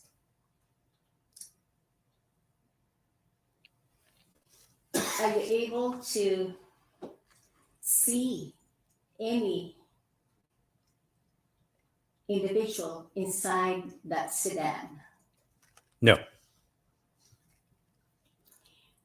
Did you see that when the sedan was approaching the area where it's parked, did you see when it turned off the lights? Is it a few minutes or? I believe it was soon after it parked. So when it was approaching the area where it intended to park, were the lights on the sedan? Correct. The vehicle was driving, headlights were on. When it parked, headlights came off. And then it turned, the lights just went off. Correct. And you couldn't tell whether the driver is a female or male. No, it was too dark.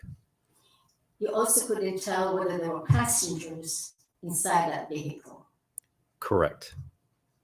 Can you describe the lighting in that area? It's pretty dark. Okay.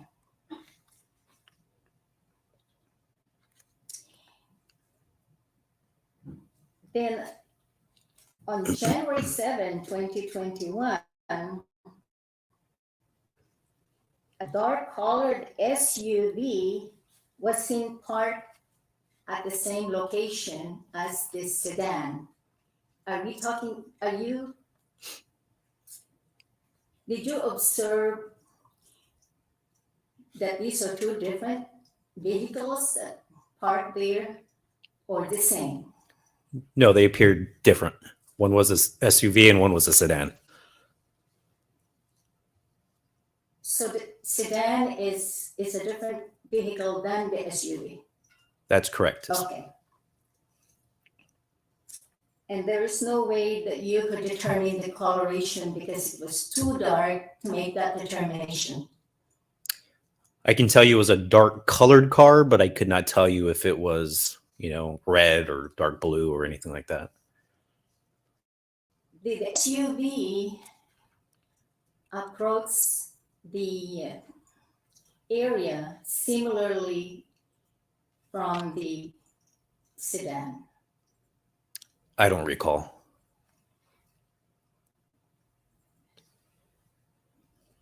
Since the area was very dark, is it fair to say that the entrance to the Millete residence was also dark? I believe there was like a light above the garage or on the porch that was in fact on. You can definitely see silhouettes of individuals walking back and forth. Did you observe anyone, strike that.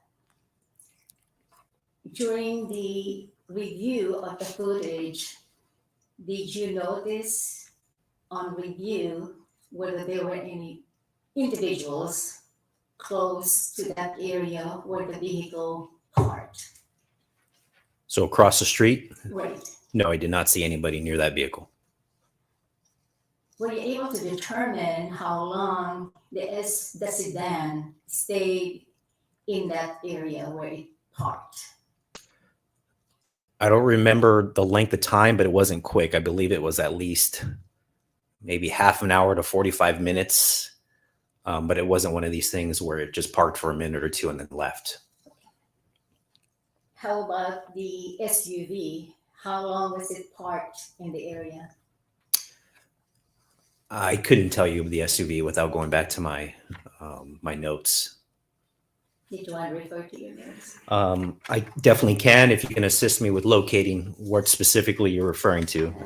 It's on page 3 of the officer report. Okay. So at the very top right-hand corner, we have report numbers. Mind tell what report number that is? And the report number is 32969. Okay. I have that one in front of me, and then the page number. The page number is 3.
Okay.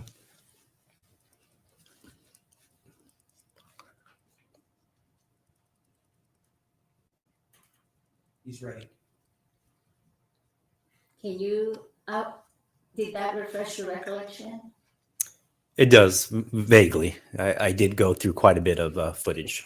So you're able to determine how long the SUV was parked in the area? So it looks like it arrived at 1711 hours. And then it left at 18 hours, so just over an hour. Was there anything strange or unusual while it was parked there for over an hour? No, You didn't hear any dogs barking or anyone coming out of the residences around the area? no, nothing unusual, nothing that stood out.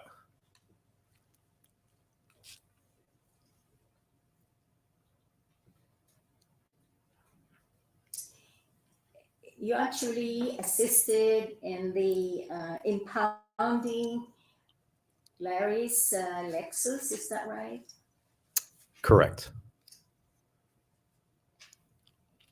And do you know if you brought in canines to sniff for human remains in the Lexus? I did.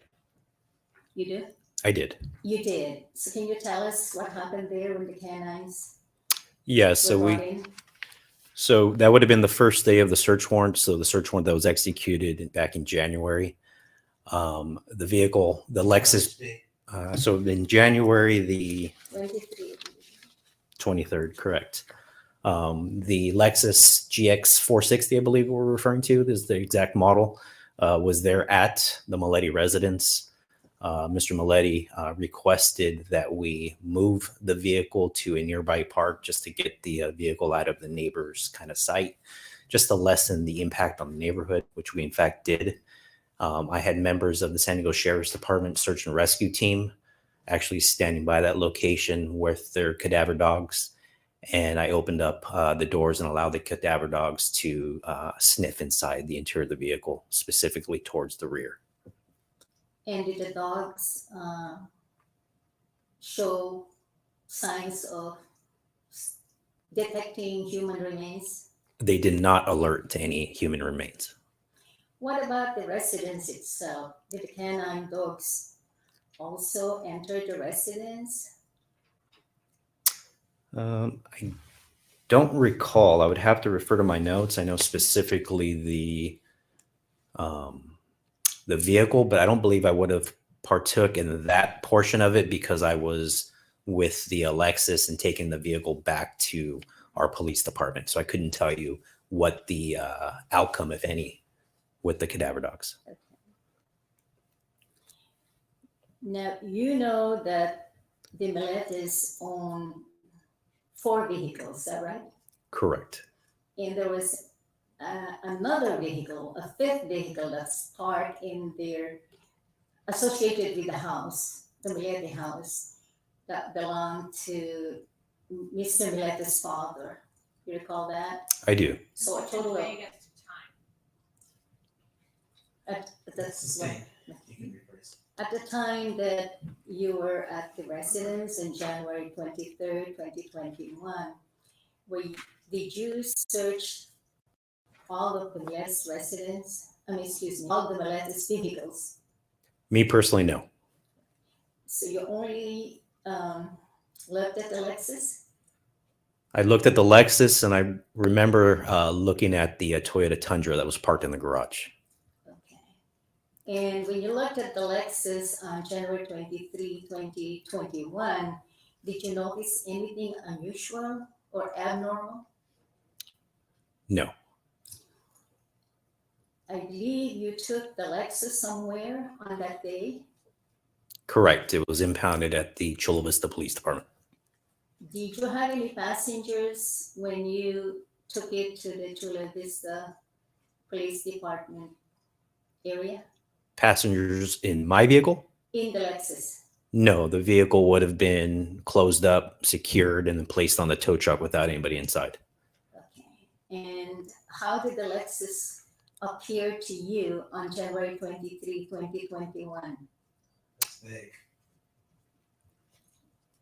Rephrase. Were you able to examine the exterior and the interior of the Lexus when you took it, or when you took it on January 23, 2021? I did not do an in-depth examination that would have been done at a later date at the Chula Vista Police Department.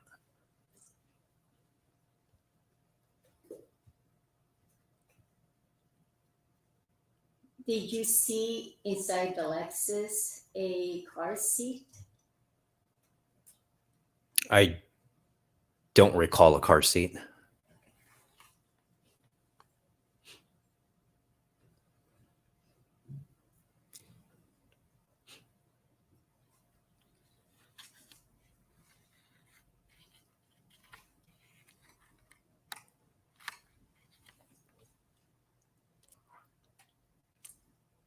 You actually did not drive the Lexus to the Chula Vista Police Department, but wasn't it towed? Counsel asked and answered. He indicated that the vehicle was towed. It is towed, okay.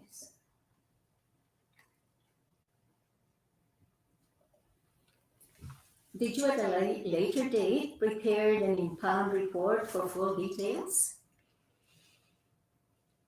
I couldn't tell you if I did, if it would have been the scene agent that was responsible for that, Detective MacGyver. But it's possible that I did. I don't recall.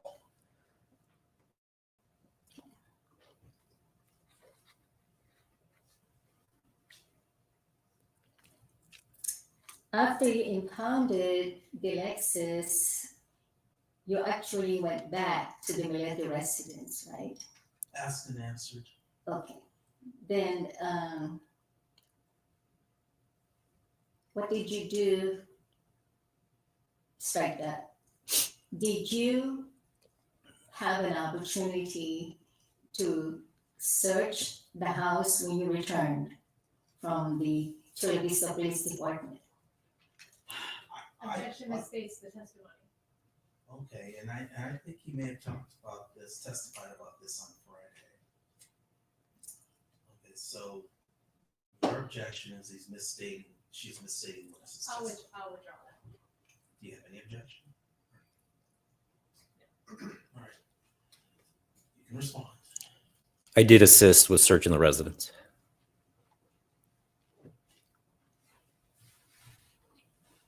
How long did you assist in the search? Counsel, that sounds like a question for discovery purposes. If you've got a specific question of this witness, then please do that. Ask that.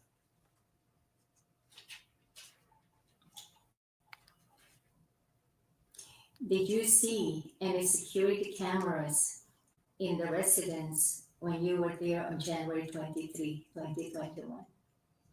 Not inside the residence, but on the exterior, yes, there was multiple. Can you describe the security cameras outside the residence?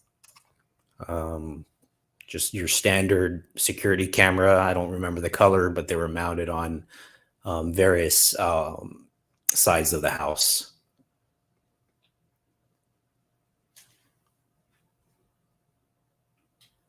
Did the cameras retain any footage? I don't believe so. And can you be more precise for me so I understand what you mean by that? I did not view the actual DVR. I believe there was some type of DVR that was located in the garage. I do not recall if those were actually connected to the security cameras. The initial day that we contacted Larry, the first day that we actually spoke with him, he had indicated that those cameras had been disconnected for quite some time, well over a year or two.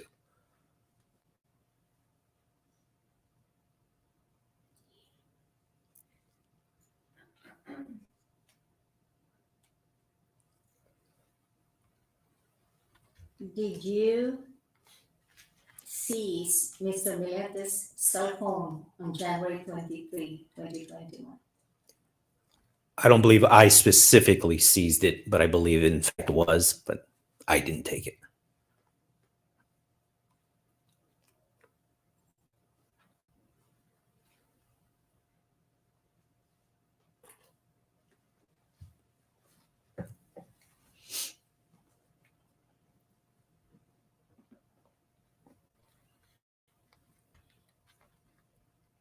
Were you the officer that downloaded the information on Mr. Millete's computer? No. Objection vague as to which computer. answer is no. Over.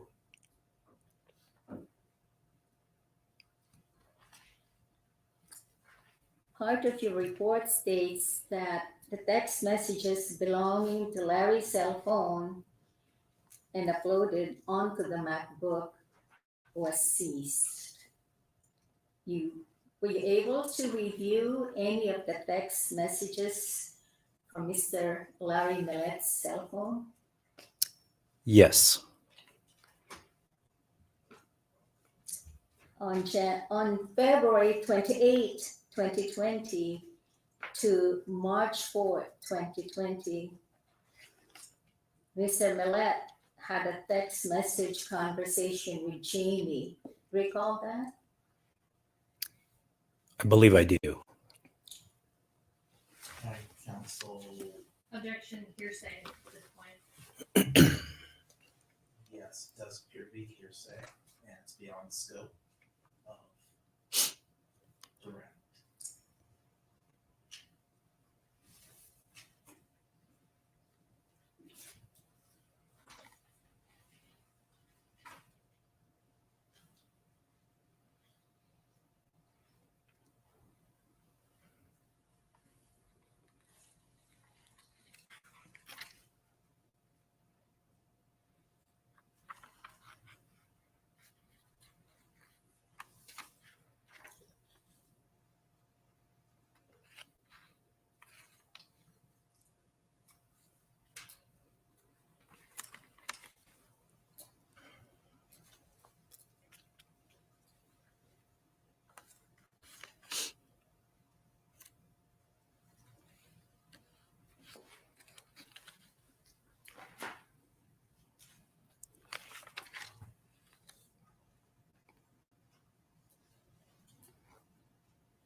Did you speak to Mr. Millete at all on January 23, 2021?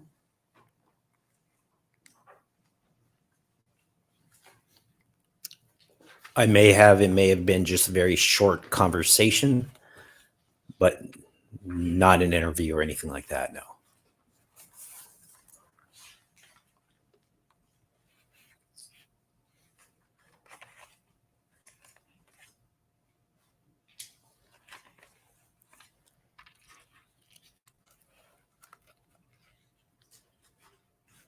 Did Mr. Millete tell you at that time, January 23, 2021, that Maya's mail went to JR's address? Objection, relevance. What's the relevance?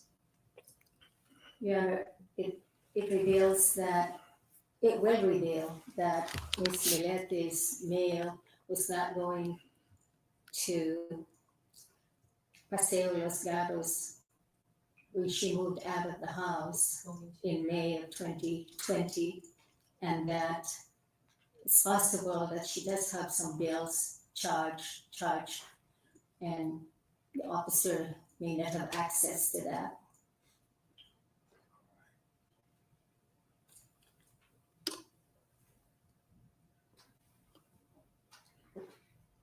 You can answer the question. The question was, did Mr. Millete tell you that, did Mr. Millete tell you at that time, January 23rd, 2021, that Maya's mail went to JR's address? I don't recall that, no.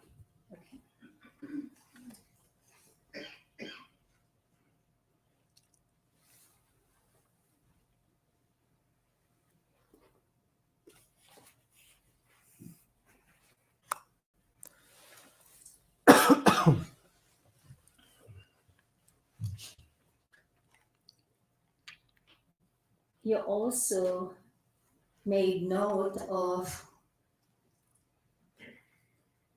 a single loud bang, possibly gunshot, could be heard on January 7, 2021 at 20:44 hours. Objection, The- vague as to where it was heard. Okay, you can rephrase the question. Okay. And I want to make sure that this witness has personal knowledge. Detective, part of your report states that on January 7, 2021, at 20:44 hours and 51 seconds, a single loud bang, possibly gunshot, could be heard, but unknown where it came from. Do you recall that?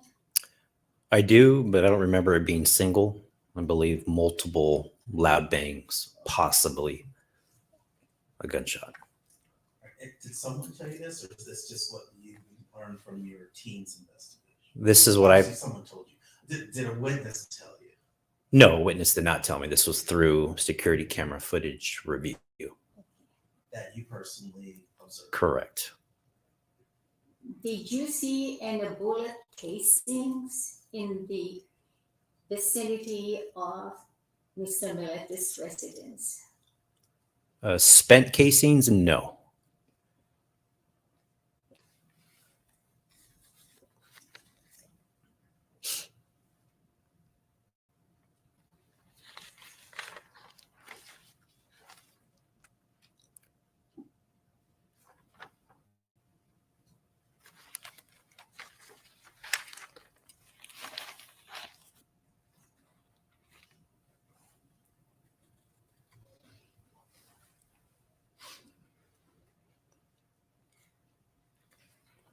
While you were at the Millete residence on January 23, 2021, did you inspect any of the other vehicles that was associated with the residence?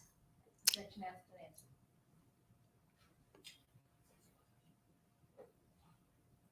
Is that correct, counsel? Did you I already don't- cover this? I was trying to have the witness identify the vehicles, and there was an objection. I believe it was sustained, Your Honor. Did we talk about that on Friday? Or something? No, I mean, Well, there's 5 vehicles. We're going to go through each vehicle.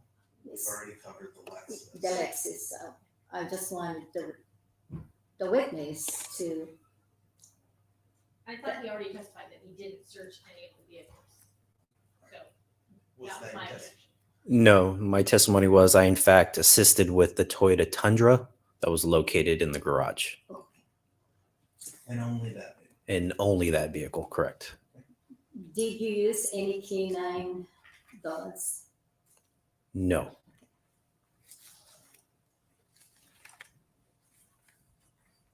Did you see anything unusual in the Tundra?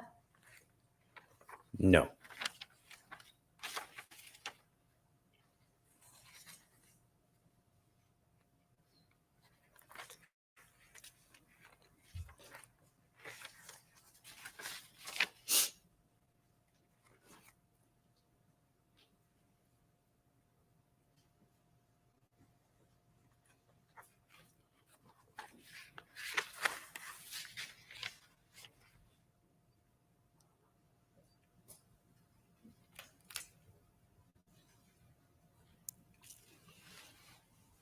During your search on January 23, 2021,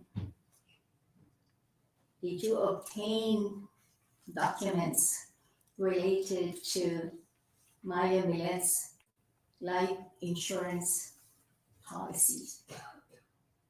No, I don't recall that. And I suppose that's assuming facts, not in evidence. Do I have any evidence for the word life insurance policy? Ms. Bowles? Not at this point. We do not have that evidence at this point. No, no witnesses testified to that thus far that I can recall. Are you going to explore that? Well, I mean, not a search warrant. is a- requesting, but asking. Is that something that you were going to ask another witness? Not at this hearing, not at this probable cause hearing. And a warrant was obtained for some records, but not by this witness. Okay, your objection is my objection for lack of foundation sustained as to that question. Answers. Did you have an opportunity on January 23, 2021 to look at the fireplace situated in the backyard? No. How about the fireplace situated inside the house? Is this January 23rd? Yes. No.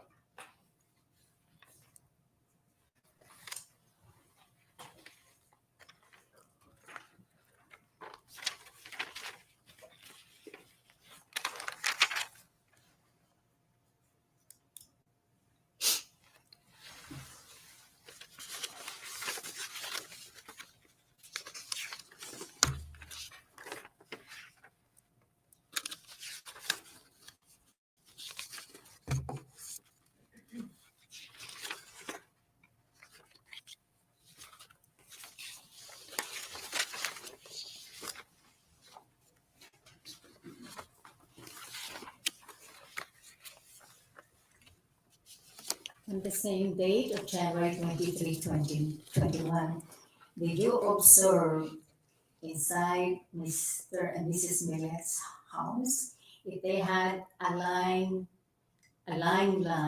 of telephone that was landline? Not that I recall.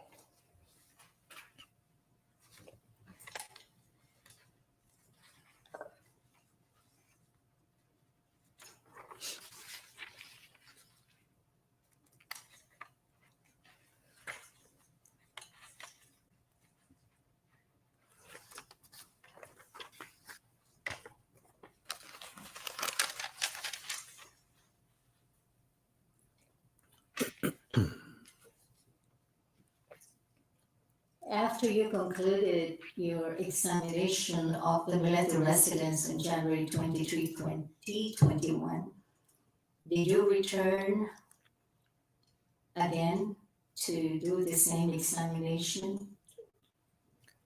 Objection vague. How so? Examination of what? I don't know what examination. Sustained.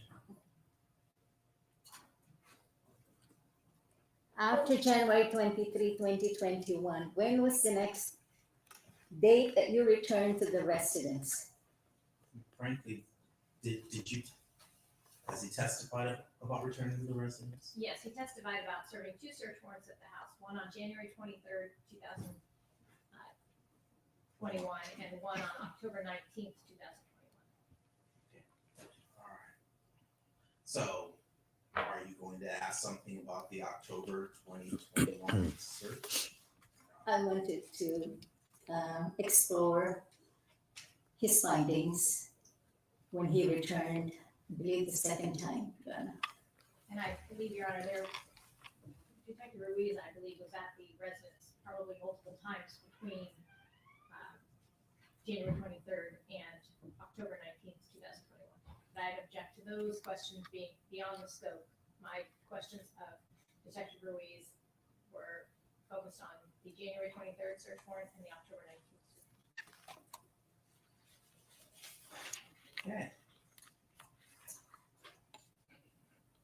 If you have a specific question for him about the October search, you may ask, but I'm not going to let you just ask a number of general questions regarding what he saw and what he did on that day, because that is not the purpose of a preliminary hearing.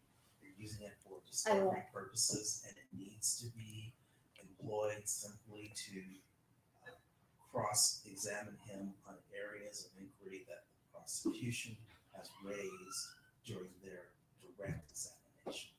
I'm not going to spend another hour with you asking this witness every question under the sun about what he did on a certain day. I don't intend to do that. So, get started. I would like to explore a question about the safe deposit, the safe, and see if he was present when they removed the firearms out of the safe. Okay.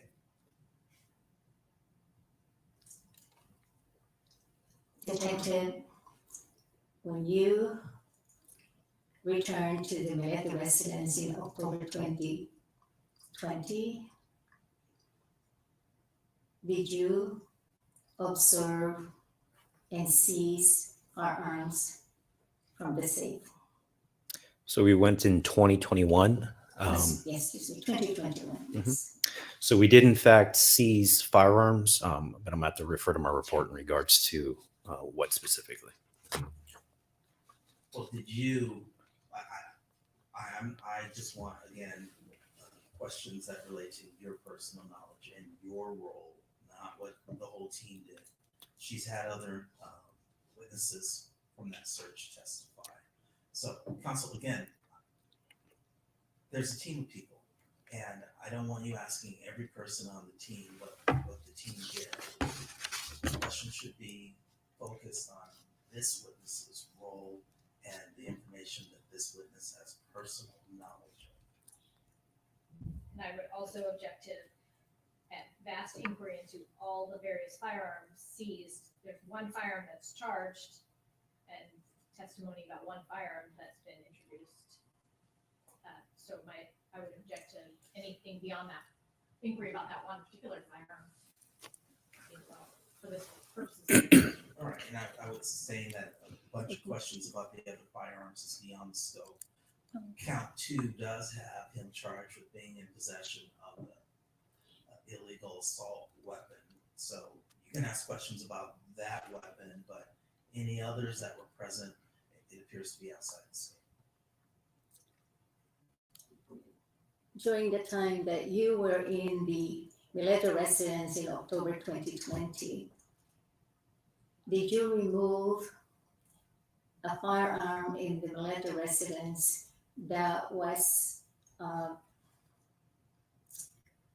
not in compliance with the California firearms?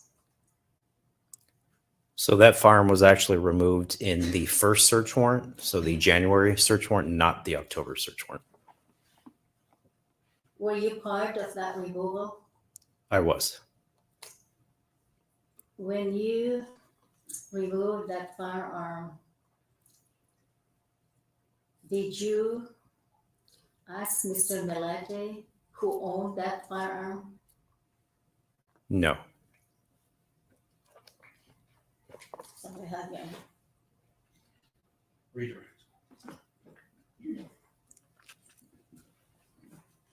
Once the Lexus was impounded on January 23rd, 2021 at the Chula Vista Police Department, did it remain there and has it remained there since that date?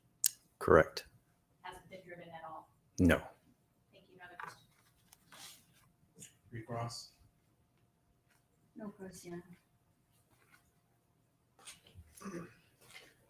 May the witness be excused. Yes. Yes, John.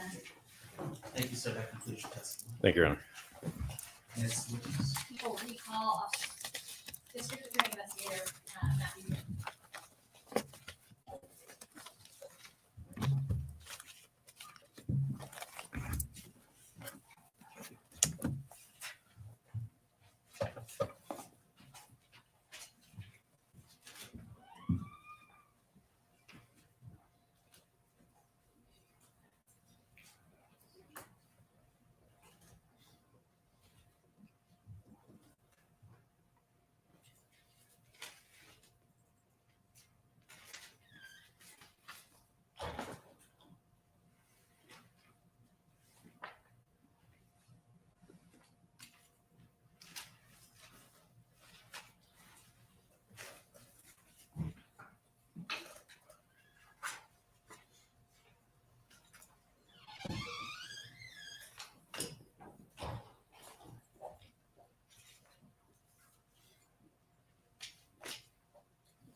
Good afternoon, Mr. Grinley. You are still under oath, and counsel, you may continue with your direct examination. Thank you, Your Honor. When we left off, we were talking about the SMS messages that you obtained when you received the search warrant return for T-Mobile records for, I believe it was 4 different phone numbers. Is that correct? That's correct. I'm going to just focus your attention to the SMS messages that you recovered to and from Larry Millete's phone. What was the date range, if you recall, of the text messages, the SMS messages that you received in that T-Mobile search warrant return? It's approximately 90 days. It wasn't too much material, but it covered the period of the disappearance. I don't know if the exhibit is still turned to exhibit 30. It is. Okay, so looking at 30-2, and I'll project it up on the screen in a moment, but can you just sort of orientate us before I put the exhibit up, kind of how you went about documenting or inserting these messages into a format again that was kind of more easily readable? Sure.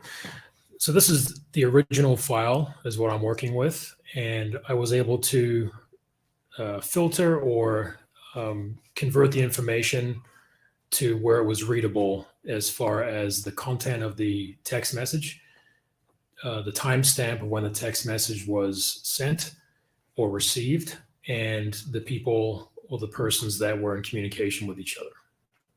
So looking at 30-2, what are the columns that we look at, and what are the messages that were to who and from who will we be seeing messages in 30-2?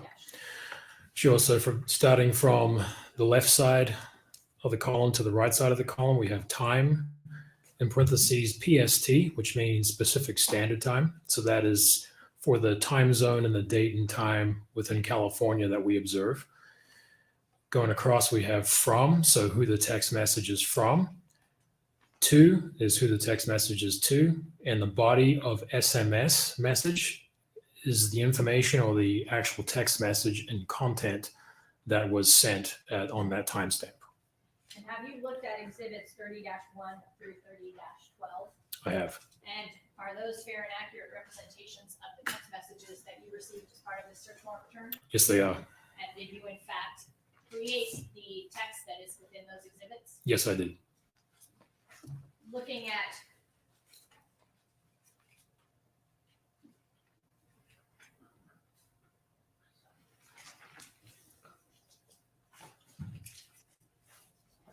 (30-2), which is up there on the screen, it looks like we see some text messages that begin at 10:21 in the morning. Then the last one is 7:22 p.m. Who are those messages to and from? This is communications between Terry Fonville and Larry Millete. Who's Terry Fonville? Terry Fonville is Larry Millete's work supervisor.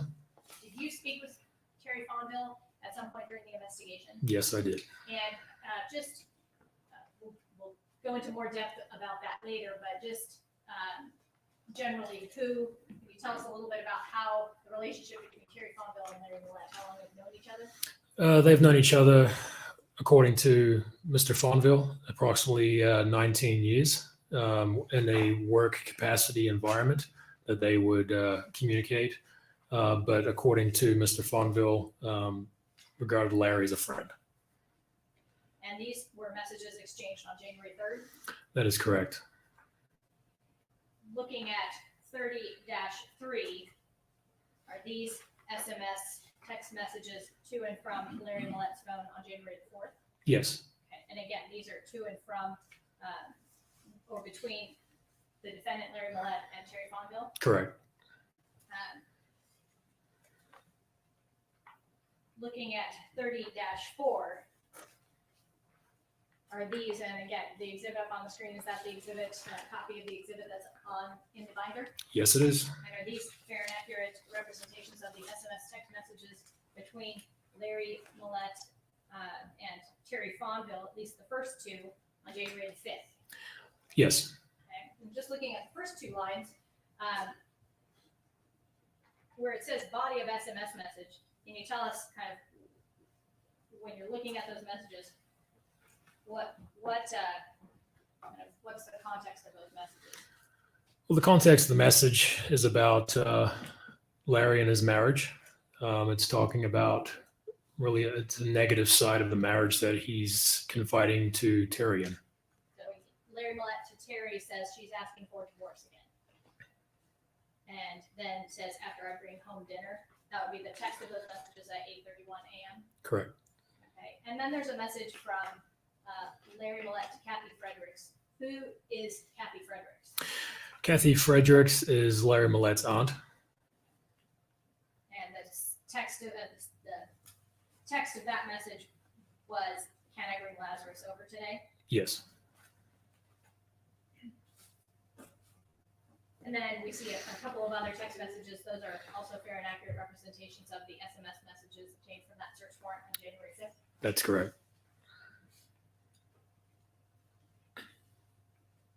Looking at 30-5, are these fair and accurate representation of text messages between, again, to and from Larry Millette's phone on January the 5th? That's correct. Yes. And just starting at the top, there appears to be one at 11 a.m.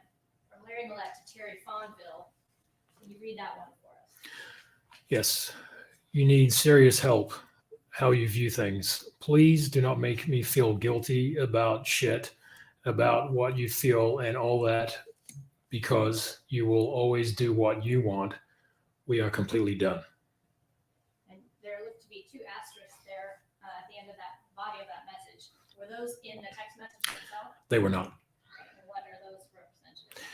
There was myself as reviewing that information was an author's note, which appeared to be copied from an original iMessage or some additional source believed to be coming from May. That was then copied and sent to Terry from Larry. And then 12:19, there appears to be a message, Kathy Fredericks to Larry. And what is the text of that message? So it says, go to work, do the IA. Don't let her do anything, and you don't do anything because you'll lose everything.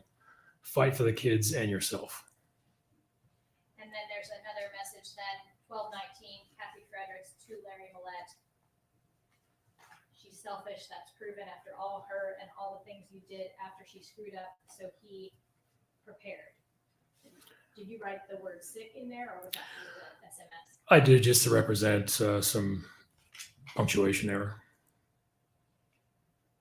And then, looks like 12:34 p.m., Terry Fonville to Larry Millete. What is your ETA? Waiting for you so I can close this out. DMLSS. That's the fair and accurate text of the message that you retrieved in the search warrant for that date and time. Yes. And then, looks like Kathy to Larry Millete. Don't forget to leave the car seat. And then at 1:55 p.m., Larry Millete to his boss, parked. Correct. What does DMLSS mean? What do you think it means? Your Honor, I'm not too sure what it means. I believe it's something to do with his employment. That's as far as I know. On January 6th, do we have additional text messages to and from Larry Millette's phone? Yes, we do. And if you just start at the top,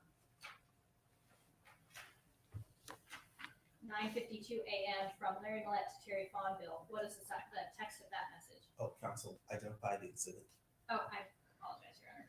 30-6 is up on the screen, and is that an accurate representation of exhibit 30-6 in the binder? Yes, it is. And looking at that message at 9:52 a.m. from Larry Millete to Terry Fonville, and kind of following the series down through 10:33 a.m. Could you just read those messages? Yes. First message is, I don't want to be your wife anymore. I'm filing whether you like it or not. I should have left a long time ago, and this time I'm not going to look back and say that again. Got it? What's your ETA? We really need you to complete this. I was downstairs speaking with Charlene. She said your card was not locked, and she didn't see a chair, I believe it is. And then there looks like there's asterisk again for those top 3 text messages, SMS messages. Again, what is the representation of those asterisks? Again, it appears to be copied from a previous text message between Larry and May.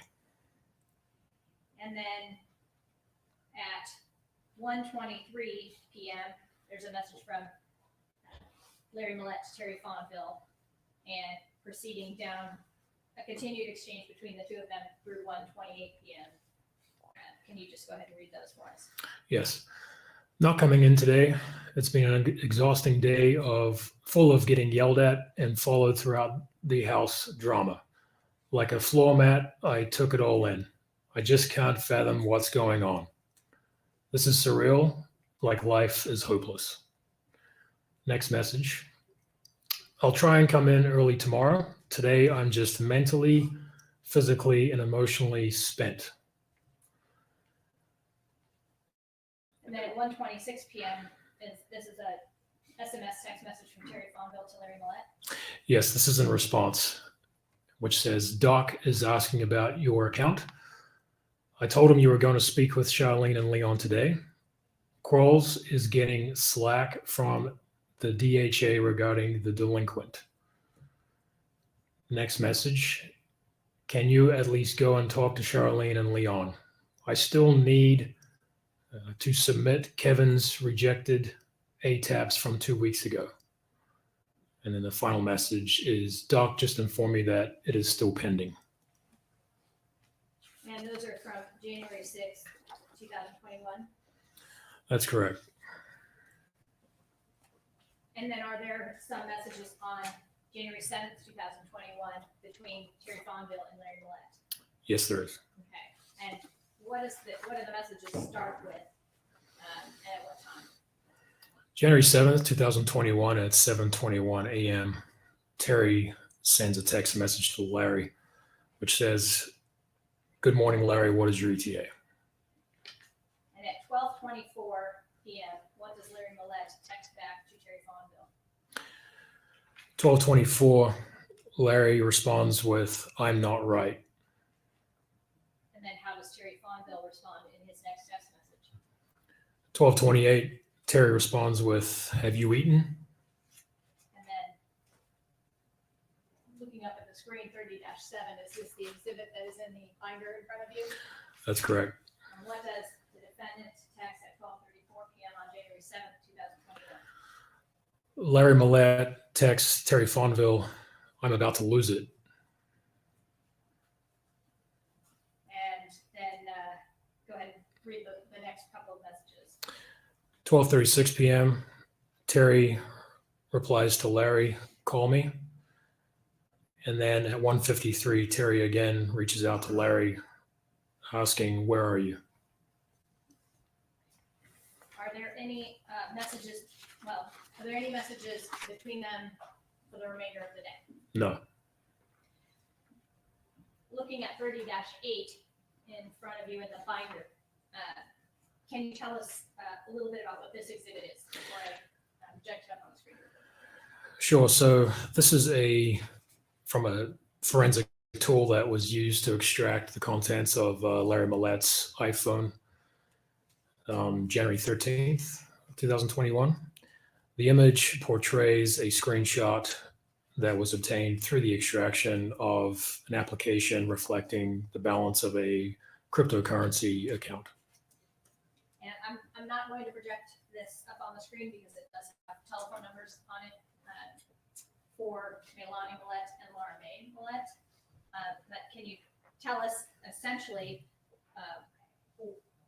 what is this? So there's an application called Coinbase, which is a cryptocurrency application. So this is what is reflected. It's showing a screenshot of the account balance and additional information that the application provides. So this was a screenshot. So actually physically taking a screenshot on or captured on the phone, and it was sent to Melanie and Laura May on January 7th at 9:21 p.m. Sent by who? Sent by Larry Millete, or at least the cell phone that he was in possession of. And that was sent at January 7th, 2021 at 9:21 PM. That's correct. And essentially it's a screenshot of balance for a Bitcoin portfolio. Yes, the specific application would be Coinbase, but yes, it is a firm of Bitcoin. And what's your understanding of well, strike that out. I think we'll have testimony about that at a later time. Were there any messages to or from, SMS messages to or from Larry Millete's phone on January the 8th? Not until approximately 8 o'clock in the evening, and it was a automated message from a clothing company. Was that unusual in terms of the activity that you saw in the search warrant return SMS messages on to or from Larry Millete's phone? Yes, How so? just the lack of or the omittance of any text message or any communication, anything on network. There was virtually nothing. Now, did you have an opportunity to review you've already mentioned that you did, the cell phone download, consensual cell phone download provided by Larry Millete January 13th, 2021? Yes, I have. And did you look at the cell phone activity for January 8th, 2021? I did. Can you tell us what Exhibit 30-10 is? 30-10 is reflective of the forensic tool that was used to extract the data, and it's showing essentially in a chronological fashion the events that were occurring on January 8th, beginning at 7:17 p.m. I'm sorry, from 11:52 a.m. through 7:17 p.m. And can you tell us a little bit about the activity on Larry Millete's cell phone download for January the 8th, 2021? Very limited activity. There was no outgoing phone calls. There was no outgoing text messages. There were incoming text messages that were reported on the extraction, but there was nothing additional from there. So some phone calls coming in, and in fact, on the phone download, was there a text message on January 8th, 2021 at 11:52 a.m. from Leo Millete Papa? Yes, And who do you know that to be? as Benito Millete, who is Larry's dad. And I'm just going to project up on the screen that particular text. Do you recognize what's up on the screen to be the text message from that exhibit that's in front of you? Yes, I do. And that would be at 30-10, is that correct? That's correct. And what does this text message, this would be a message sent from or to Leo Millete? This is from Leo to Larry. And if you could read that for us. Sure. Larry, please turn on your phone because Terry, your boss, is calling you regarding your job. Take care, and Lazarus, and there's some emojis next to it. And again, I'm not going to project that full exhibit because there are some personal telephone numbers on that exhibit. But can you identify or tell us some of the people who attempted to call throughout the day, Larry Millette's phone? Yes, there was family members of May. JP Tabalanza was one of them. There was also, we believe, co-workers that were trying to reach out. We had other family members that were just trying to get in contact with Larry. And what was the significance to you in terms of this evidence? What I found is that the phone had been turned off around 6:34 in the morning and wasn't turned back on until 6:35 at night. So that dark time or that dark window, that 12-hour period or so, people are reaching out to him, and that's not common based on the habits and patterns of the phone's entirety. And then all of a sudden having this phone not receiving communication was interesting.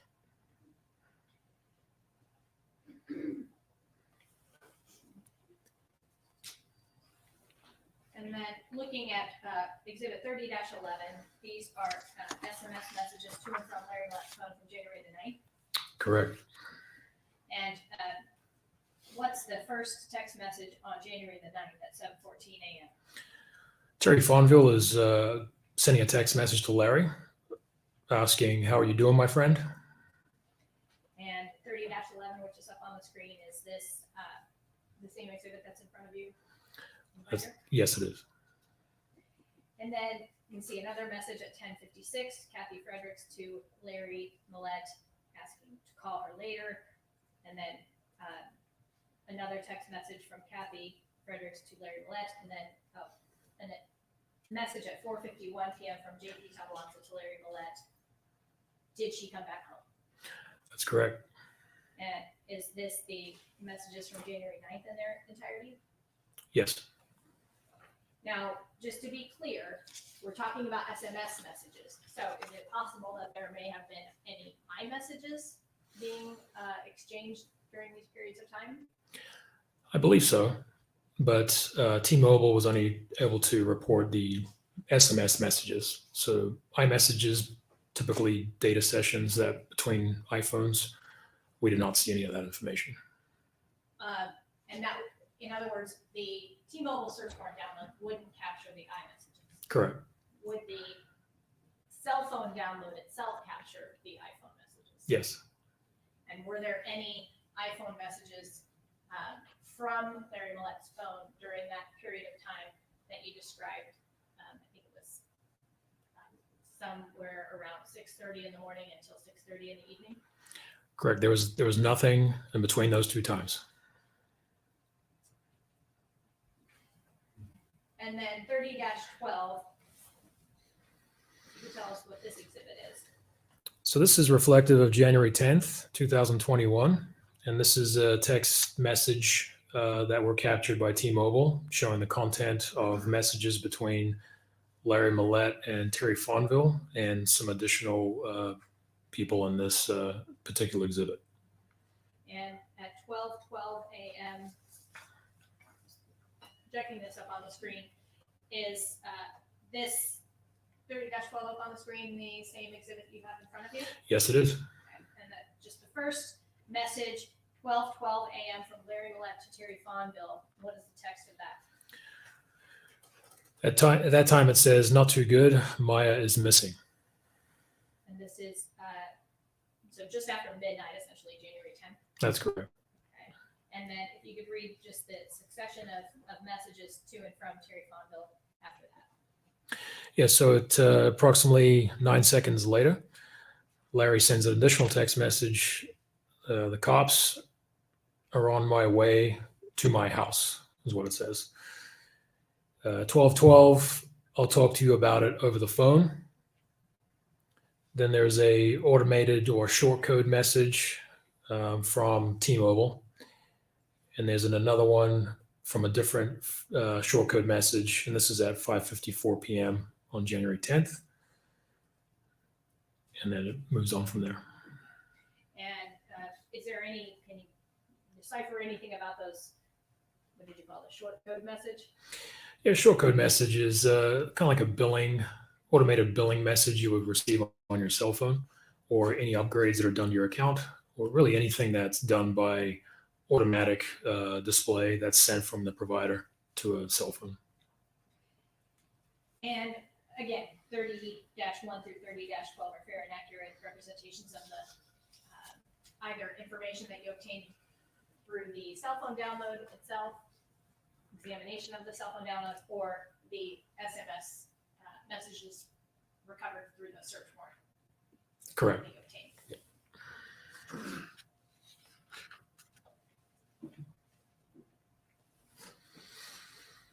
Did you write several search warrants over the course of this investigation? Yes, I did.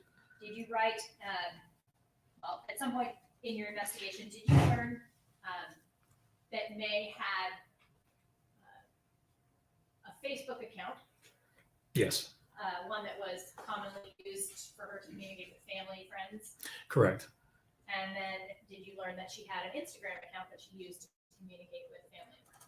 Yes, Did you learn that she had another Instagram account? So essentially a second Instagram account. yes. Did you obtain a search warrant for that account? I did. And did you review that search warrant return? Yes. When was that account created? February 22nd of 2020.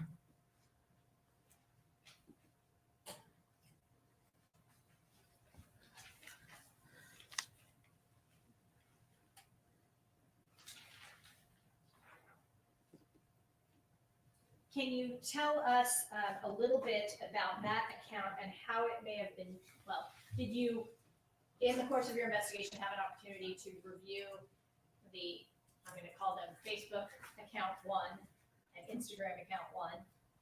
Did you review those, at least to some degree, during your investigation? Yes, I did. And did you see any differences in, let's say, the Instagram account number 1 and this particular second Instagram account that you obtained a warrant? I noticed several differences in the two accounts. Can you tell us about that?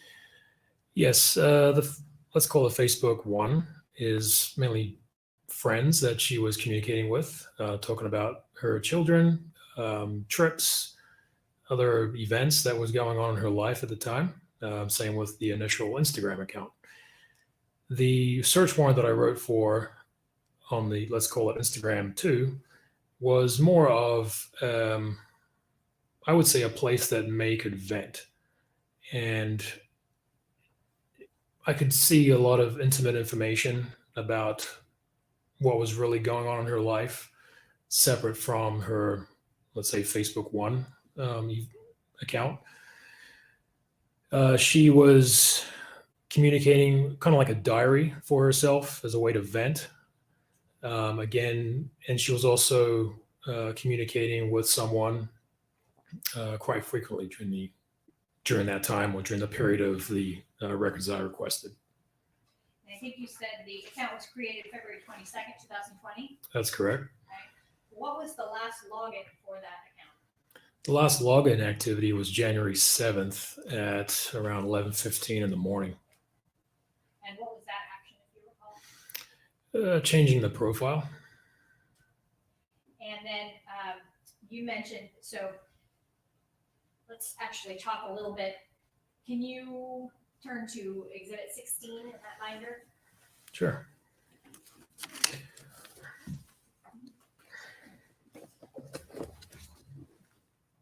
And let me know when you've been able to locate towards Exhibit 16-1. All right, I have it.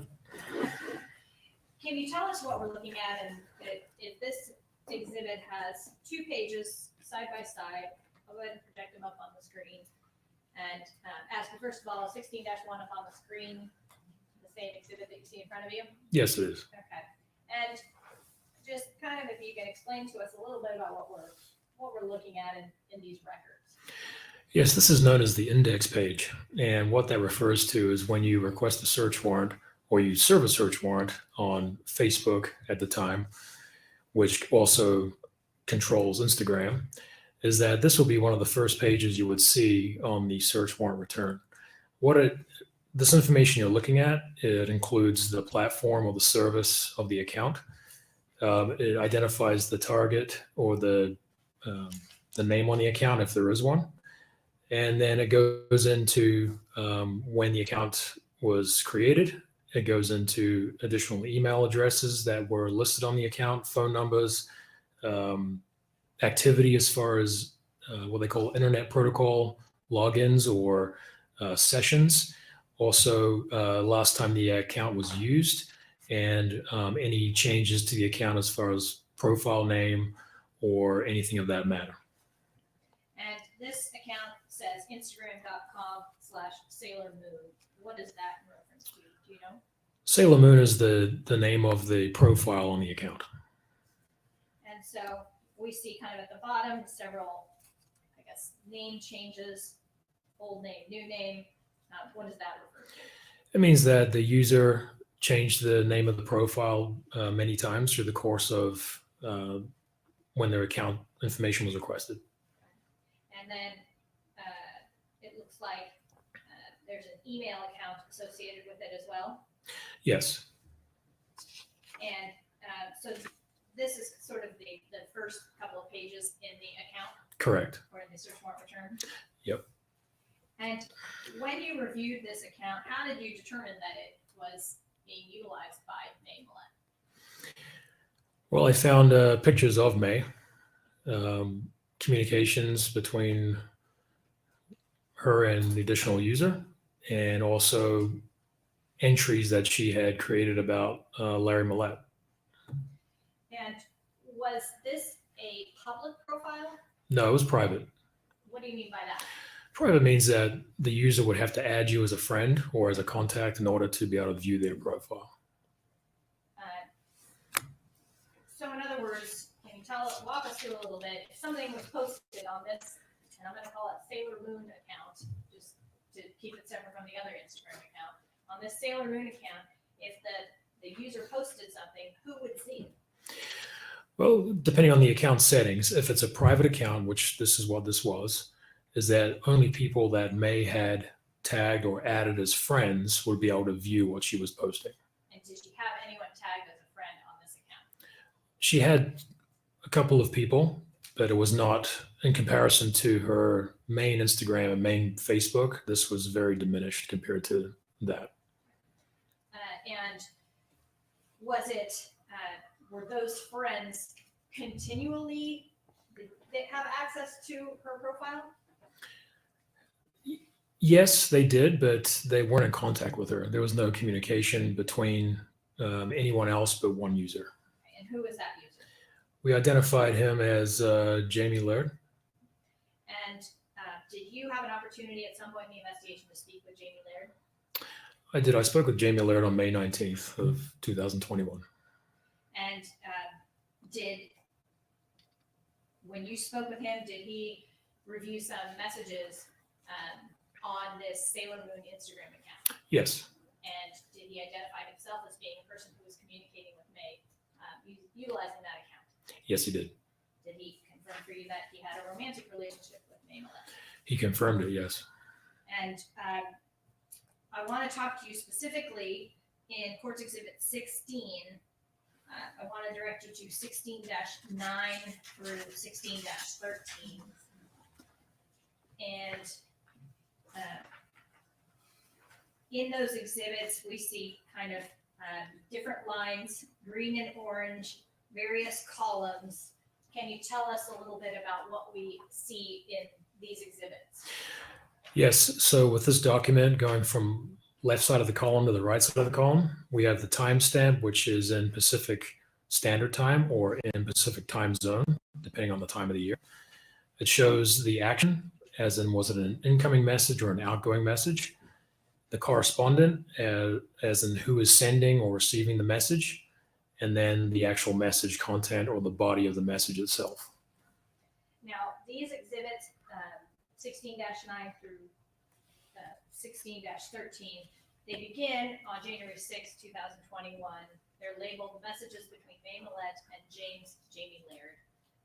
Are these accurate representations of the messages between May Millete and Jamie Laird on these dates and times obtained from the search warrant from the Sailor Moon Instagram account? Yes. Okay. Now, do they come when you get this search warrant return from Instagram? Do they look like this in the search warrant return? They do not. Can you, well, are these in a format that is slightly more kind of user-friendly to read them in continuity? Yes, it's a matter of really just through training experience to understand the different lines, as in the topic, who's the author, who is the receiver, the date and time, which again is in Universal Time Coordinated, which is the standard. We would then adjust that to local time, and then we would be able to filter it out to put it in these columns so that we can put it in a chronological timeline. And the exhibits in front of you, 16, are from January 6th through January 7th, 2021. There's a couple of sections where not all the messages are included, but is the substance of all of these exhibits accurate reflections of the messages on the original search warrant return? Yes. In your review of the messages between May Millete and Jamie Laird, particularly the week of January the 4th, were there some communication that stood out to you? Yes, there was a lot. And to be clear, they communicated on, describe for us kind of how often they communicated leading up until that week of January 2021. Sure. I first noted on September 19th of 2020 up until January 7th of 2021 is that May had communicated with Jamie Laird almost on a daily basis.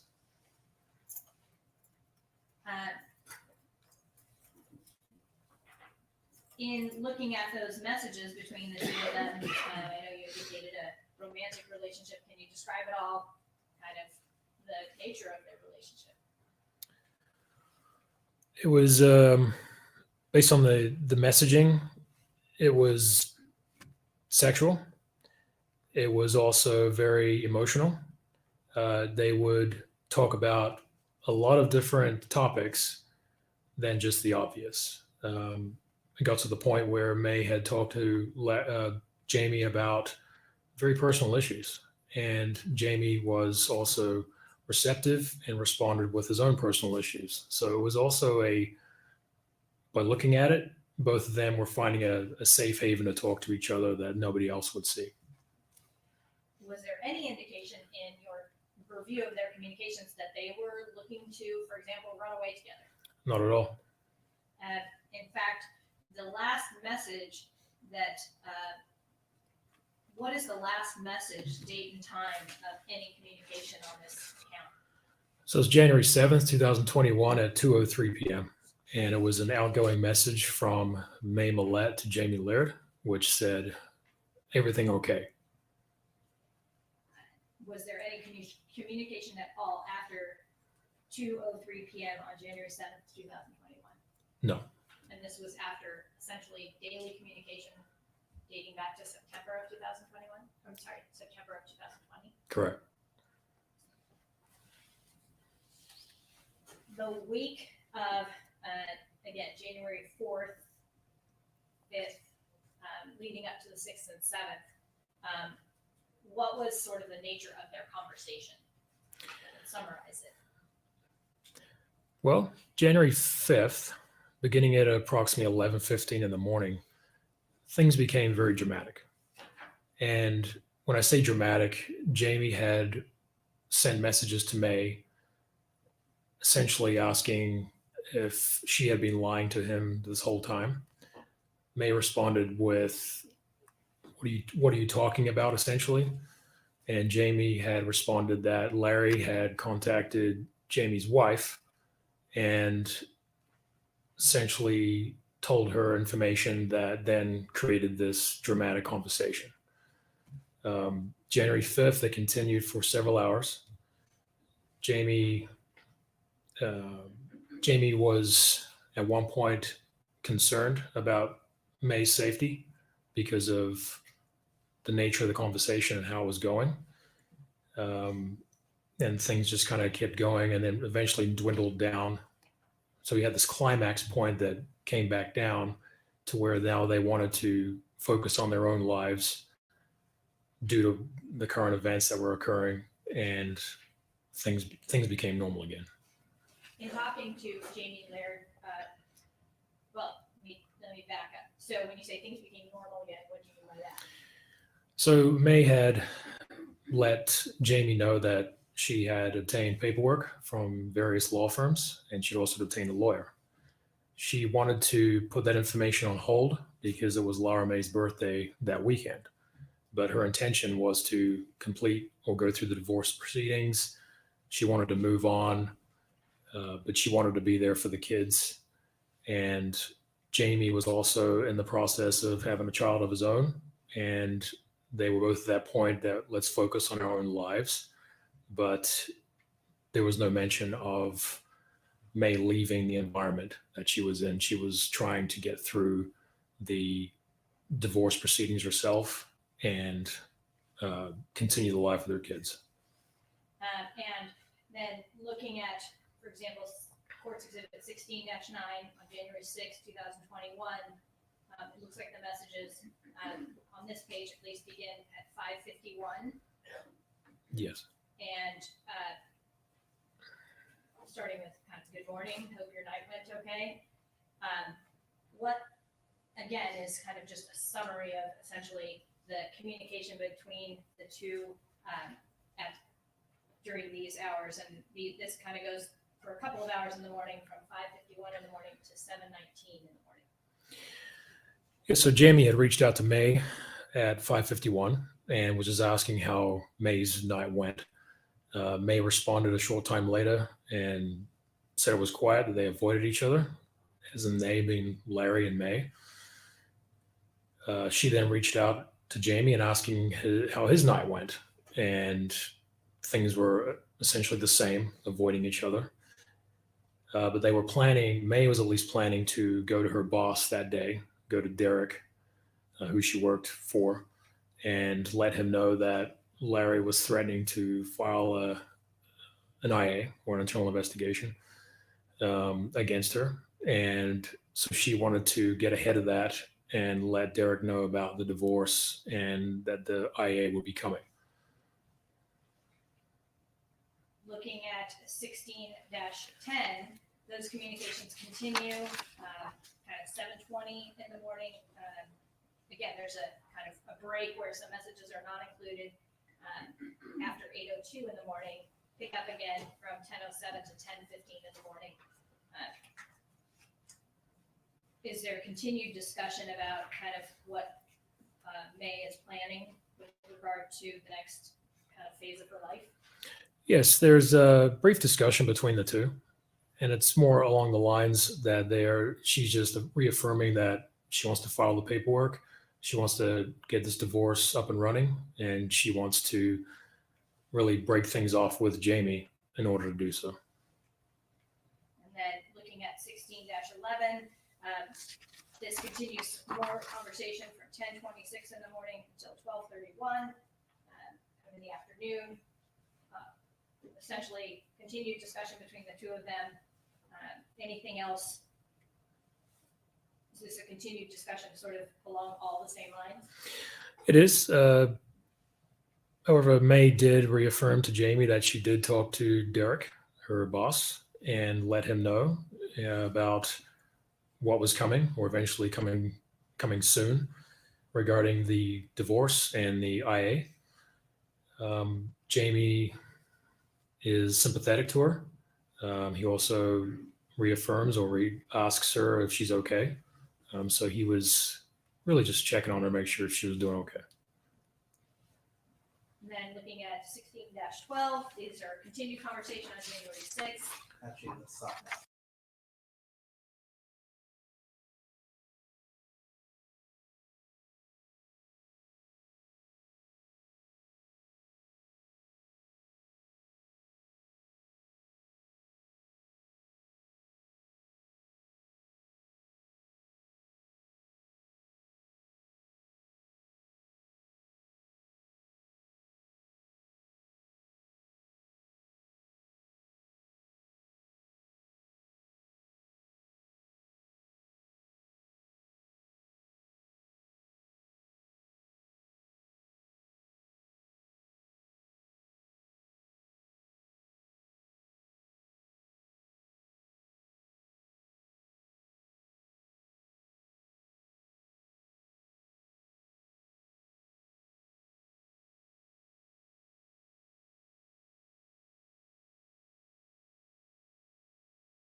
Jamie and May throughout that time period. Jamie had reemphasized, just be careful. At the same time, they said goodnight to each other, and she wanted to keep a clear head for the following day.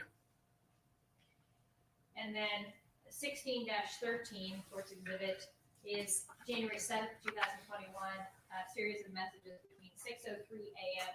and then 2:03 p.m. And what was the topic of conversation in these messages?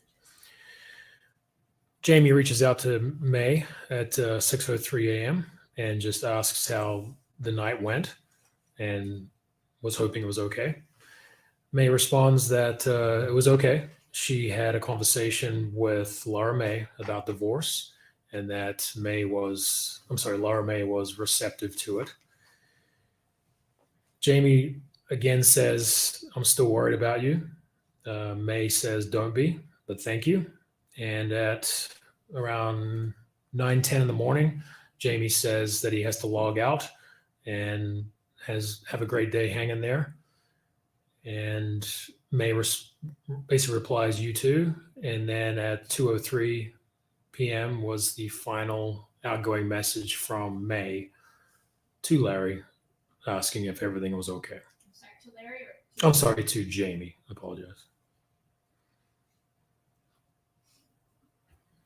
And again, when you spoke to Jamie Laird in person during your interview, was there any indication at all that he and May had met up, had any communication after this last communication from May at 2:03 p.m. on January 7th?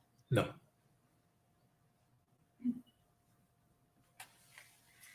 And without telling us anything specific, does Jamie Laird still live locally?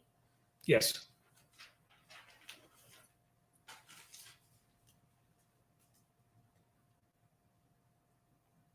Were there some other postings on this Sailor Moon Instagram account that were of evidentiary interest to you? Yes, there were several. And can you describe what just the nature of some of those postings were that were significant? What stood out to me was another series of events that led towards her current relationship with Larry. Discontent, accusations, fighting. There's pictures of kind of like selfies of May that did not reflect her main Instagram or Facebook account, in the fact that she didn't appear to be happy. Looking at Courts Exhibit 16-2, do you recognize the documents on this exhibit to be from the Instagram search warrant return Sailor Moon Instagram account? Yes, I do. Okay. And can you tell us, essentially, before I post it, what are we going to be seeing in this exhibit? What you'll be seeing is from July 15th of 2020, and is a screenshot of a text message conversation between May and Larry. And it's also a column or a topic of text where it says, I think Larry, my husband, is poisoning me. And the 16-2 up on the screen, the same exhibit that's in the binder in front of you? It is. Okay. And there's some text that's highlighted in yellow.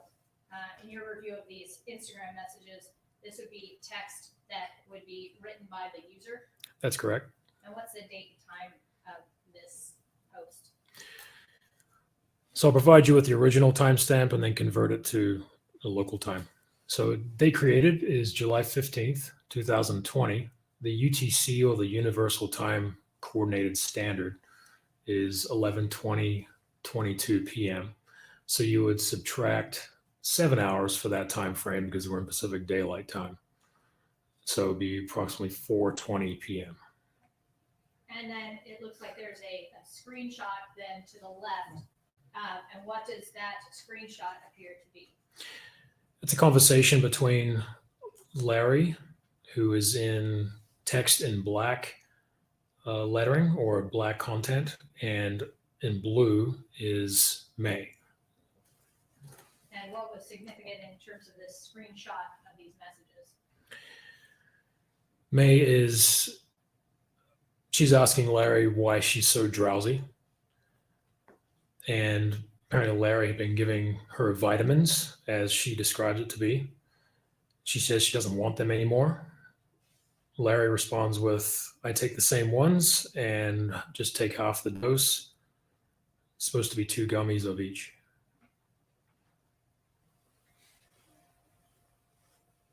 Looking at 16-3, again, is this another post of a photograph and with some text? It is. Okay. And up on the screen, 16-3, is that the same exhibit you have in front of you in the binder? Yes, it is. And this is another post from July 15th, 2020? That's correct. Do you recognize that photograph to be on the left as we look at the screen? That is May Millete. And you could read the text of that post. I feel like everyone decided everything was fine now that I'm back at house. But I feel like everyone abandoned me and left me at the hands of the wolf that I've tried to escape from. When it's easy for him to put his hands on me, it's easy for him to control everything else. I told myself I'll never let him do that again, and here I am finding myself stuck in the same situation with more chains that binds me to the same misery. And again, these are posts that are part of her private Instagram account. That's correct.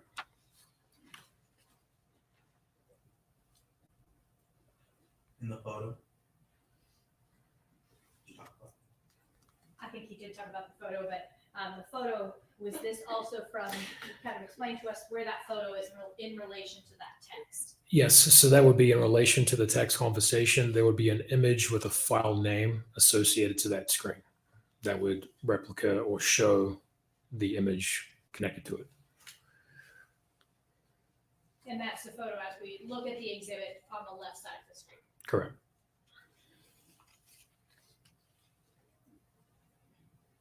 Now, looking at 16-4, 16-5, 16-6, and 16, all the way through 16-8, do you recognize that series of exhibits? I do. And what do you recognize those to be? These are from May's Instagram account, the Sailor Moon Instagram account. And this is from a conversation that occurred on August 19th, 2020, where May has really shown a way of venting or including this information on her account by the source of At It Again, August 17th, 2020, and associated with a picture of a screenshot. So we see the same, the post At It Again, 8/17/2020, along with a series of screenshots Yes, showing you 16-4 up on the screen. Does this appear to be an accurate representation of the exhibit in front of you in the binder? yes, it is. And again, these appear to be screenshots, or this appears to be a screenshot of messages between May and Larry. Correct. And this is from the second private, this is from the second Instagram account that you termed the private one. That's correct, Your Honor. So she was communicating with him on that private one? That's nice. No, she had taken a screenshot from her device and then was able to upload it into her Instagram account from taking it from a different device. So in other words, do you recognize, looking at that screenshot, just down your training and experience, what that screenshot is capturing? It's capturing iMessages.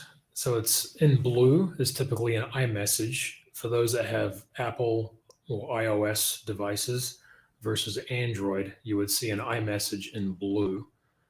If it was SMS, it would be in green. So here you see an iMessage between two parties that are chatting. And so, for example, this would be, how would the user go about, the user of this Instagram account go about creating the post that we're looking at? So they would save it, or they would create a picture out of it, or as we call a screenshot, and then they could upload that screenshot into their account and then post that and show that it's trending, or at least show that it's being posted by the user in the Instagram account. So in other words, take a screenshot from, for example, in this case, May's cell phone, take a screenshot of it, of a communication, and then upload it to this Instagram That's correct. with the sort of text title added again. Yes. And in these messages then in blue, what is it that May is stating? May states, if you want to love yourself, life hung up on my friendship with Jamie, then that's your problem. You left out obviously I left out an expletive, yes. Okay. And then in the text messages with who you believe to be Larry, what does he say kind of towards the bottom of that exchange? Towards the bottom, he just tells her to stop and then says, no, I don't. I want to move forward living it with you. And then 16-5 up on the screen, is that the same exhibit in front of you on the binder? It is. Okay. And these posts were done August 19th, 2020? The posts were done, yes, August 19th, 2020. And again, we see a screenshot on the left of the screen. Correct. And tell us about what this is. This is a conversation between May and Larry. And it's also showing a screenshot captured from the device that was then uploaded to Instagram. And it is reflecting a conversation that is in the text format where it says, at it again, August 17th, 2020. She is posting basically the evidence of it, of what that would include.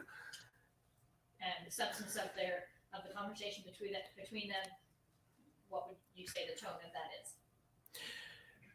She can't get away. She's claiming that the relationship is toxic, or the toxicity of it. Larry responds that everything I do annoys you right now, but then apologizes, and she's just telling him to stop. He says, I'm constantly thinking of you. I can't help it. Correct. Looking at 16-6, would this be a screenshot in the same series then? A series of... Yes. So with this, to sum this up, there's a number of screenshots that are all related to this post. So when I talk about post, I'm talking on the right side of the screen where it's reflective of at it again, August 17th. And these are all the screenshots that she's attributed to this discussion, or at least this diary entry, if you call it that. And again, fair and accurate representation of the documents obtained during the search warrant return from the Salem Ring Instagram account. That's correct. And so if you could just read the messages in blue. Sure. Stop it. Do your work and not other things. I told you already. For the record, nothing happened. We can just keep hating each other of that if that's what you want. I don't want to talk to you. And then looking at 16-7, again, continuing on with another screenshot. This appears to be just a continuation of the same conversation. Yes, it appears to be. Now, we know that these screenshots were uploaded to the account on the dates that you noted, but do you know when the conversations actually occurred? I do not, without having May's device to essentially do an analysis on to when that was done. I can just assume based on when she reflects the date of August 17th, 2020, and that the time that's actually posted is 2 days later, I would believe that that's when the argument occurred. And that's your reasoning, but you're not sure. I'm not sure. Your best guess, which is fine. Yes, sir. Next question. Okay, thank you. And in 16-7, again, same concept, screenshots being posted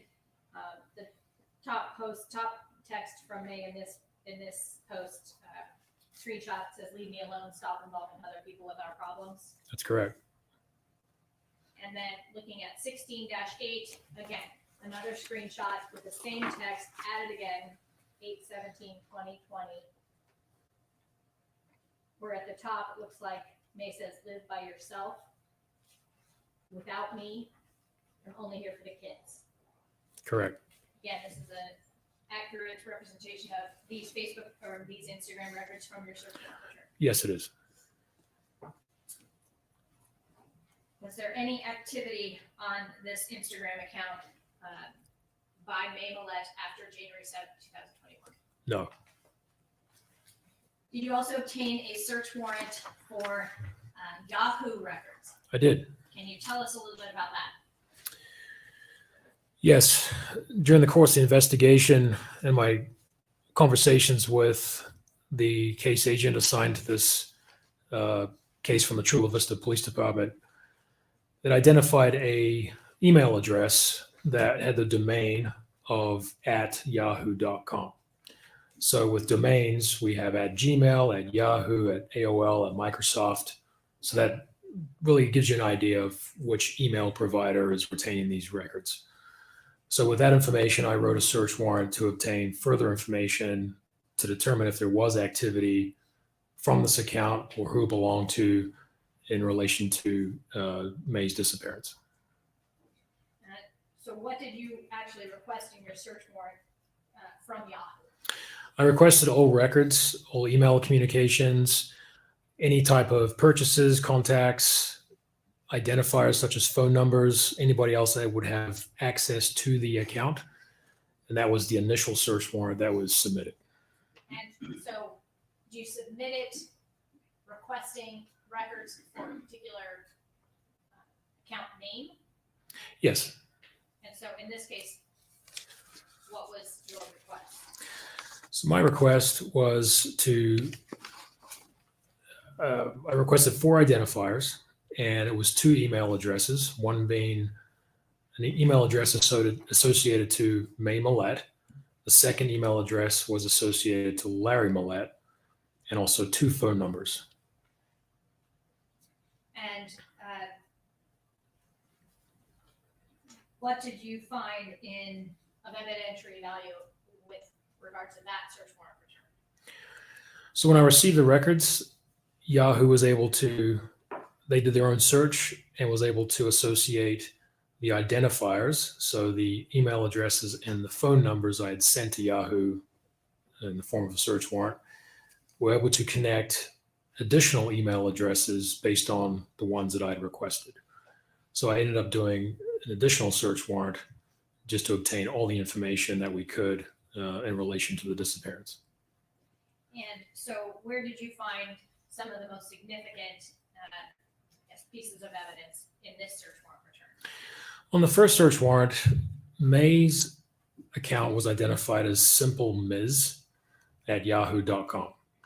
Can you? Yes, I sure can. It's SIMPLEMIZ at yahoo.com.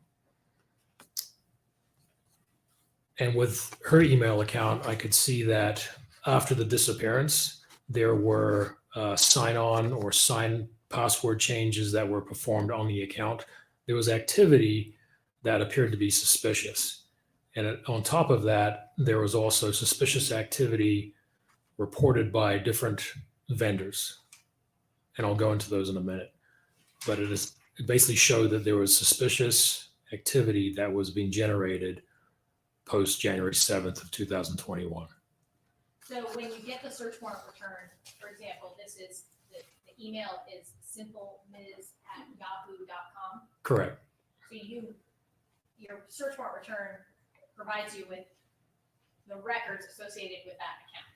Yes. And so if you then are able to identify other email addresses, you can write a subsequent search warrant for those records. Yes. And so tell us a little bit more about this suspicious activity on the Simple Ms. account. So between the period of January 26th of 2021 up until April 1st of 2021, Facebook, PayPal, Amazon, and additional providers had reached out to the email address saying that somebody was trying to sign on or sign into the account. Also, information that they tried to attempt to add their own phone number and email address to the account. Facebook had noticed changes to the account that were made, as in the password on the profile had been changed, and also contacts of friends of the main Facebook account associated to Millete had also been modified. How so? It didn't go into description of how it was modified. It just said that trusted contacts had been modified, and that was in early February of 2021. Was there any indication that of who it was that was doing this suspicious activity? There was a phone number that is familiar in this case that was popping up repeatedly. And what number was that? That was the number for Larry Millete. Did you also, And can you tell me how that was associated with it, so I understand how, when any of these changes were being made, why the telephone number was a part of that Yeah. request? Yes, Your Honor. An email would be sent to the Yahoo account, and it would report the suspicious activity, or it would say, is this you who signed in? And it would give the phone number, which is associated to Mr. Millete, that would show up on the email saying, was this you that tried to sign into the account? And so there were emails, also the email address that was associated with Larry Millete, that was showing up. And this is between January 26th and April 1st. And so there were a number of successions of this sign-in activity or suspicious activity that these different companies were seeing, and they're reporting back to the originating email address. When you sign in, do you sign in with how does your phone number become known? When you sign in? So if you're signing in using your cell phone versus a computer, you can either sign in using an email address or a telephone number. So if you have the Yahoo application on your phone, or you have different apps that have connected to the device, you would use that as more like a verification, or if you've listed that phone number on the account, that would be a way to sign into the account. Yes, sir. and so those communications were going to the simple Ms. Yahoo account? That's correct. And those were things that you were able to observe in your review of that search warrant return? Yes. At some point, did you also identify then an email account for May Millete that was mayamillete@yahoo.com? I did. And was that in the first or the second warrant? That was in the second warrant. Did you, in reviewing that search warrant return, observe some items that you found to be of evidentiary value in this case associated with that mayamillete@yahoo.com? I did. And kind of, you could briefly describe some of those things. Yes, this account was treated as a journal entry or a diary where May had sent emails to herself. And the topic of the conversation was, again, really the issues that were going on in her life. So she was using it as more of as a journal entry. Was she also communicating to some degree with people where you saw some emails, correspondence about divorce and workshops and things like that? Yes. Looking at Courts Exhibit 17, if you could flip to that, specifically 17-1, do you recognize what is in that exhibit? I do. Okay, and is that a fair and accurate representation of an email that you found on the Yahoo search warrant and the date here of May 27th, 2021? Was that the accurate date of that search warrant? That's correct. And tell us about what this exhibit is, and I'll go ahead and project it up on the screen, 17-1, and ask you if that appears to be the same exhibit that's in the binder. Yes, that's an accurate reflection, and is essentially it's a email from San Diego court system that is given May a reservation number or confirmation for a divorce workshop. That was dated when? September 2nd, 2020 at 8 a.m. local time. Is that 17-1? Yes. Yeah, Coach. Yes.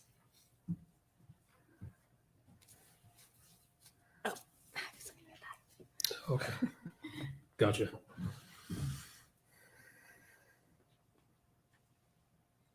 What was the date actually of the email that was sent to Maya Millete? Oh, the actual email was August 26, 2020.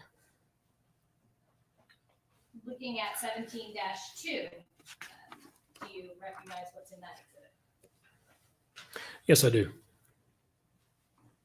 And projecting that up on the screen, do you recognize what's up on the screen to be same exhibit that's in the binder? Yes, I do. And what is this exhibit, and what's the significance in terms of your investigation? There's an email that was sent on August 31st, 2020 from the San Diego court system, and it was setting up a Zoom call for the conference during that time. And looking at 17-3, can you tell us what this exhibit is before I put it up on the screen? Yes, as I mentioned before, May had used this email account as more of a journal entry to write really diaries or about her events in life. This topic is noted as leave, and it's created on December 24th, 2020. And who is it to? It's to herself. It's from Maya Millete at yahoo.com, and it's to May Millete. And what's the date and time? Date and time is December 24th, 2020 at 3:11 a.m. And can you read for us what the entry is? Yes. He's never going to change. He will always control who you will not interact with. He will never get past what happened in 2020. Leave. It will be just as difficult as staying. You might as well change the course of your life now rather than regret not doing so 10 years from now. Don't be afraid of him not being part of your life. He will always be a part of your life as the father of your children. He's just not a good husband to be part of your life. Great dad, not so as a husband. Were there other entries similar to this? There were.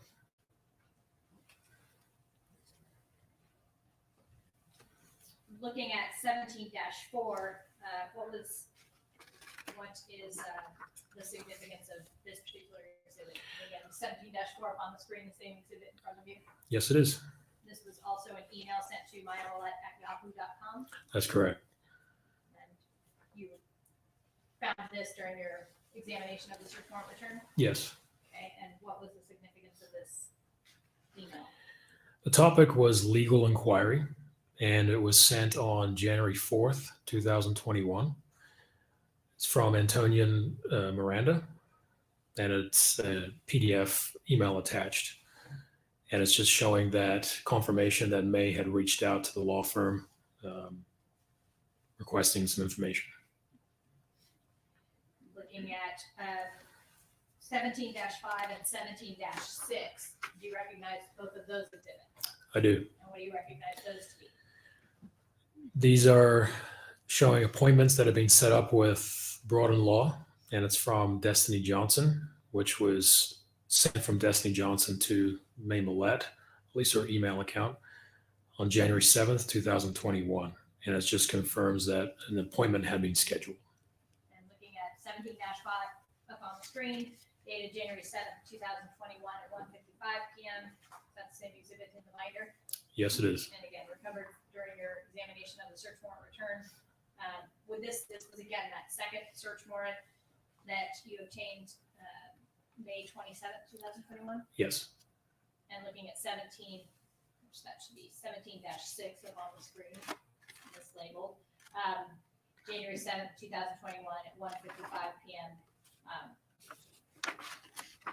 This is also communication from Destiny Johnson for Broad-in-Law Correct. to the Maya Millete Yahoo account. Yes. What's mislabeled? Oh, I have it labeled as 17-8 up on the screen. And I believe it should be 17-6. Is there a 17-8? No. Right. So talk about 17-6 for our Yes. records. Yes. Ellen will not be happy if we're not precise. We're 17-8. All right, so 17-6. Yes. I think it was already testified to that, just to be clear, it was just mislabeled in my version up on the screen. It says, it should say 17-6. But again, this is correspondence from Destiny Johnson for Broad-in-Law That's correct. to the Yahoo account Yes. for Maya Millete.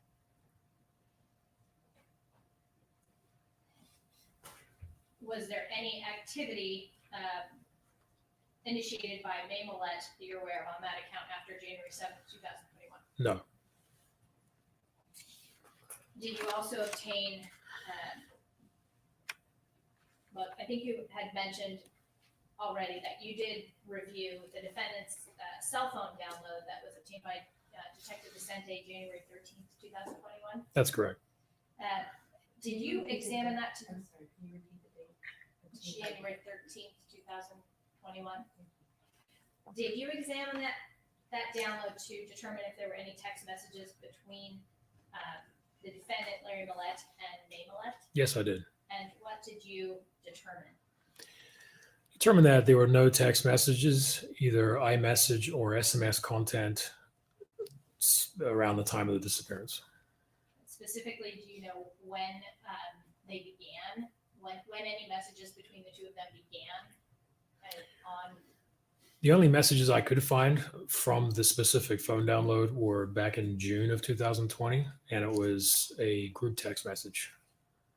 and then did any start after January 7th, 2021? Not from the first download, no. So there were no text messages between June and, well, anytime after June 2020. Between Larry and May, not on the phone, no. And could you determine why? It's a good question. I could just show that in comparing the T-Mobile SMS content to expect to find those same text messages in the phone, and they weren't.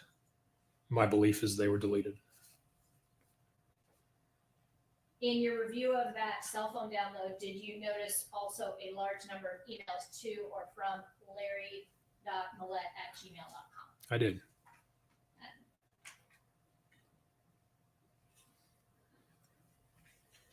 And was there something of significance in your review with regard to that Gmail account? Yes. What was that? Larry had conversations, emails, an abundance of emails with recipients that we later determined to be spellcasters. This was generated around October. That continued until late December and into early January. That information, and it was not just one spellcaster, it was several. We found a lot of messages from emails that were reflective of reaching out to buy spells, reaching out for, really appeared to me, desperation or showing signs of concern. There was a number of those emails that were on the phone, and with that information, I wanted to obtain a search warrant from Larry Millete's Google account to really show consistency. to see if there were any additional that were not on the phone or on the email account, or at least the search warrant, and vice versa. So what did you do? I wrote a search warrant to obtain the account information for the Millete family, not just Larry Millete, but also May Millete and the 2 children, just to determine really the activity on the account that covered this investigation, as well as what transpired beforehand, to really get an idea of how to build an analysis on the patterns of life. And so tell us a little bit about what, is this sort of similar to the Yahoo search warrant where you obtain the search warrant based on email addresses? Yes, you can obtain it on email address. You can obtain it on a cell phone number. You can also obtain it on a cell phone's international mobile equipment identity, which is basically the serial number to a cell phone, which is unique. Based on my training experience, is that the email address is the best identifier to obtain the account records from Google. And do you recall what date you obtained this search warrant? It was in late April of 2021. And do you have your reports in front of you that document these various search warrants and investigation that you participated in? Yes, I do. And so,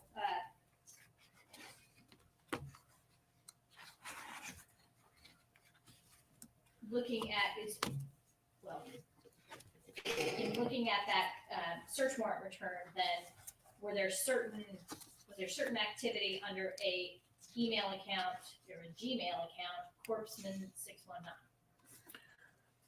There was an account that was associated to Larry Millete. Yes, that was under that email address. There was not too much activity, but it did exist.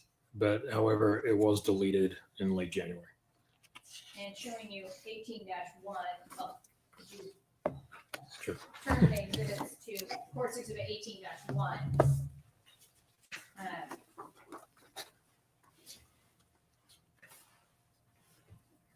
And am I correct that you, did you obtain more than one Google warrant? For account information, Yes. it was just the one search warrant. The Chula Vista Police Department, they obtained the initial Google warrant. After my review of the initial Google warrant, my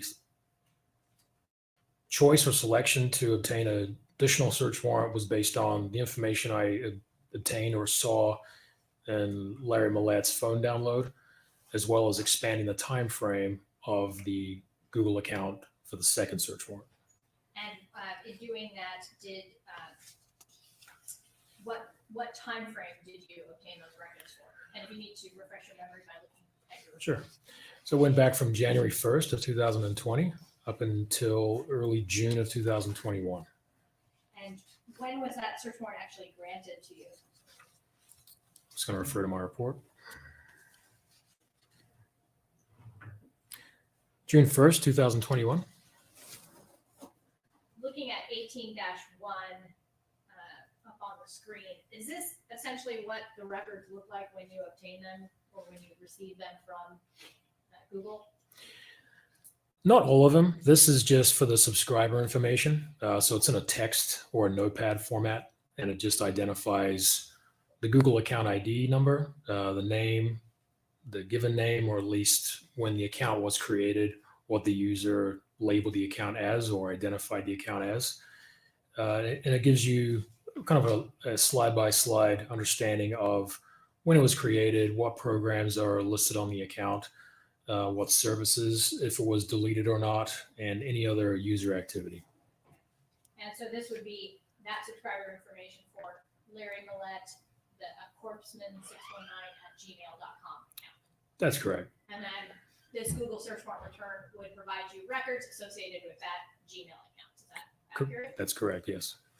Looking at 18-2, do you recognize what we see up on the screen to be the same exhibit that's in the binder? Yes. And what is that? That is a Google subscriber document from Google showing the email association to Larry Millete being Larry r.millete@gmail.com. And then there's sort of some other, that looks like identifiers that would allow you to kind of cross-reference to see if you've obtained the records from the correct person. That's correct. And what were you able to determine about this account in particular? Well, there was several items that were provided by Google as showing activity on the account, search terms, keyword searches, web pages visited, last login information, email accounts, tombstone data, which is deleted information on the account, and additional identifiers that would show relationship of the account to Larry Millete. So now this is different from, for example, 18-1. This was the subscriber information for another Gmail account you had sought records for. That's Corpsman 619, but I think you had said that was deleted January 17th, 2021. That's correct. So just like Yahoo does, is they can search the identifier that's in the search warrant and then connect the associated email addresses to that identifier. So that's what is they provided upon receipt. So if this was deleted January 17th, 2021, are you able to obtain the records for that associated with that Gmail account? No. So you were able to obtain records associated with this account in Courts Exhibit 18-2, larry.millete@gmail.com? Correct. You're saying once the account was deleted, the information was lost? Or the Corsman? If it's not preserved, yes.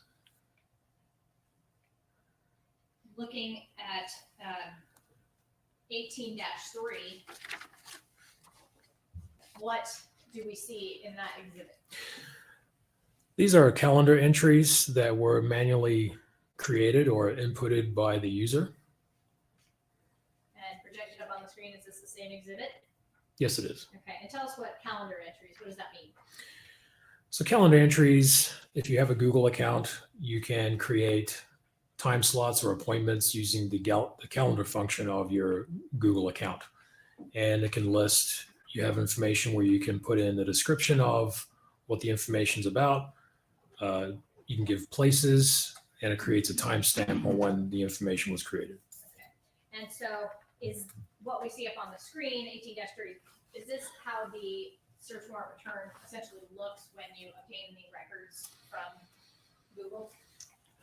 Not necessarily. This is from when it's placed into a forensic tool and extracted from the search warrant to give it a more of a readable or understanding of, so that we can read it. And so when it's put into this forensic reader, we're able to actually read what some of the entries are. That's correct. And what were some of the entries, calendar entries for larry.millete@gmail.com? So starting on June 14th, 2020, the subject is that Maya Walmart again did not pre-order with 3 question marks. MSU's always pre-orders.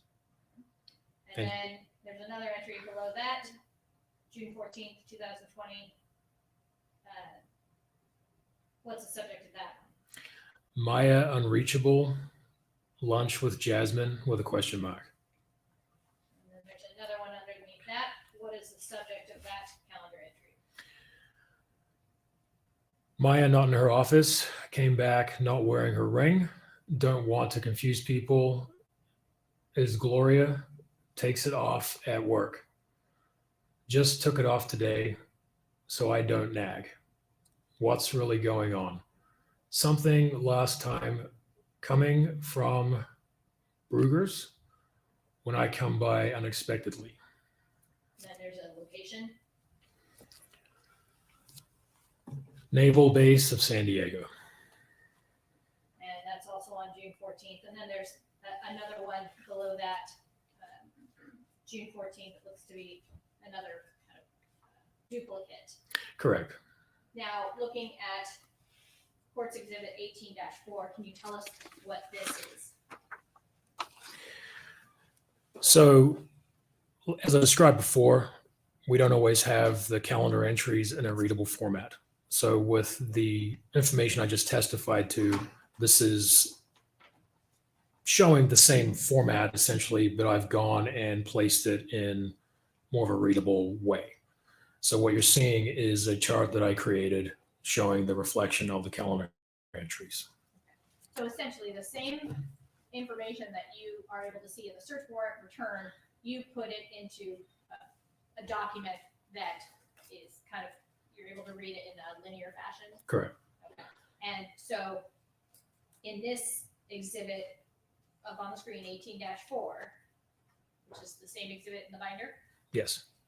there's a calendar entry 5/11/2020 that says Maya moved out. And so that's an accurate reflection of a calendar entry in that Gmail account, larry.millete@gmail.com. Correct. And then I think we see the similar ones that we've just reviewed. Looking at 18-5, do we also, in the Google records, are you able to see a search history for larrymillete@gmail.com? Yes, it's found within the My Activity section of the account records. And what was significant about the search history that you observed? Very odd, unique searches that I believe are relevant to the investigation. Looking at 18-5 up on the screen, is that the same exhibit that you see in front of you? Yes. Okay. And what were some of the searches that you saw? Before I get into the searching, I just want to identify the significance between when something is viewed and when something is searched or visited, I should say. Is that viewed or searched is a keyword search, so the user is actually putting in the words, and visited is when they actually clicked on the web page and visited that site, just so we understand. So within this exhibit, the first one at the top of the screen is in UTC format, just like I previously testified to. So it's, for this time of period, it's 8 hours ahead, but it's a Google search. Same day, a few minutes before, is that the user has visited. After listening to subliminal messages, I started getting a headache. Is this a bad sign, or is the subliminal working? So just to be clear, that's November 30th, 2020, 10:27 p.m. UTC time. So you would subtract. You subtract 8 hours of that time, so roughly 2 o'clock, 2:27 in the afternoon. And then similar search down below that. Yes. So the origination is actually going to be the bottom search going up to the top. So the initial search, so the keyword search for this was, does subliminal messages give you headaches? The middle column is showing the website that was visited. And that's how that would, as far as chronological order.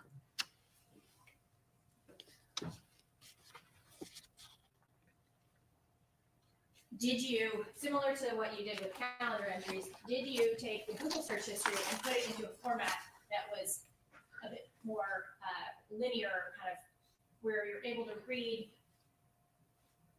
by date and time in successive fashion the search history? Yes.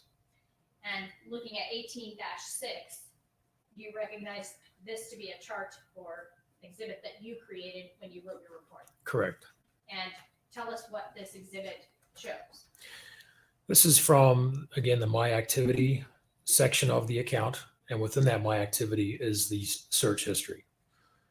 And so moving through 18-6, all the way through 18-10, we see the date at the top of the exhibits. And then is this essentially giving us chronologically from November 30th, 2020 through December 27th, 2020, the Google search history for larrymillete@gmail.com? That's correct. And do they all fairly and accurately reflect the search history that you observed in the search warrant return that you obtained? Yes. So showing you first what's been labeled November 30th through December 1st, 2020, are these, again, some of the search items? Yes. Can you tell us a little bit about what was significant to you in this exhibit, 18-6? So this shows November 30th through December 1st. And during that time, the only searches that I do see that were both searched and visited was to do with subliminal boosters, subliminal messages, subconscious blocks, and headaches. Moving on to 18-7, December 1st through the 4th, 2020. Are these also searches that were found on larrymillete@gmail.com Yes. or in the account associated with that Gmail account? And what was significant to you with regard to the searches during this time period? So in accordance with Larry Millete's phone download and the Google responsive records, I found that the term FIVA was used a lot. That's FIVERR. And that is a online marketplace for businesses to communicate or really recruit prospective clients, business sales, things like that. That was searched many times. Also, with the subliminal training, for instance, on December 2nd at 11:19 a.m. local time, can subliminal learning help my child? What are the symptoms of a nervous breakdown? Can you pair 4 Bose SoundLink to speakers and subliminal wife training? What was significant to you about those speakers? So based on my conversations and my knowledge of the investigation is that Bose speakers were inside the master bedroom as well as other areas of the house that we had learned that were placed there by Larry Millete. For what purpose? To send messages through the subliminal topic is essentially what I was, the information I received. Looking down a little bit further, there's a couple of other highlighted searches. Again, those are searches associated with this Gmail account. That's correct. Looking on to December 4th through the 10th, these also appear to be similar kind of subject matter, but again, searches associated with larrymillete@gmail.com, the account. Yes. And you're referring now to 18-8. 18-8, thank you, Your Honor. Looking at 18-9, December 10th through the 16th, 2020. What was significant to you about the search history that's reflected in this exhibit? A lot of searches that were done that I found on December 16th was my wife doesn't want me to touch her. It kind of just showed consistency with the previous searches of trying to find ways to, I guess, connect the relationship again, is my understanding. But moving down to around 12:56 p.m., there were searches that were done, keyword searches, and also pages that were visited of how much diphenhydramine can I take, common over-the-counter meds to incapacitate adults, Rohypnol, OTC, Rohypnol effects, hazards, and methods of abuse, so drugs.com, and flunitrazepam. And have you conducted any open source research to determine what those medications are used for? I have. What is that? They're all sedatives. Rohypnol is really the generic name for roofie. Flunitrazepam is the generic term for Rohypnol, and it's all for sedatives. Make you drowsy. Diphenhydramine is for Benadryl, the key term, but it is all associated to sedating someone or making somebody sleepy. Looking at 18-10, these are searches from December 16th through December 27th, 2020. Again, are these continue to be searched? The search history associated with larrymillete@gmail.com. That's correct. And what was significant to you in terms of this exhibit? Well, again, just continued searches of the medications, as the flunitrazepam, the Rohypnol, into the FIVA marketplace, the California Astrology Association, and the subliminal messages, and also the testimonies from the California Astrology Association. I found those to be interesting, to say the least, unique in the terms of how often they were searched, was something that stood out to me. And if you could explain again the difference between searched and visited. So searched is actually typing the keywords into the browser or into whether it's a device or a computer, putting those terms in and hitting enter, versus visited, meaning going to the actual website that was the result of that keyword search.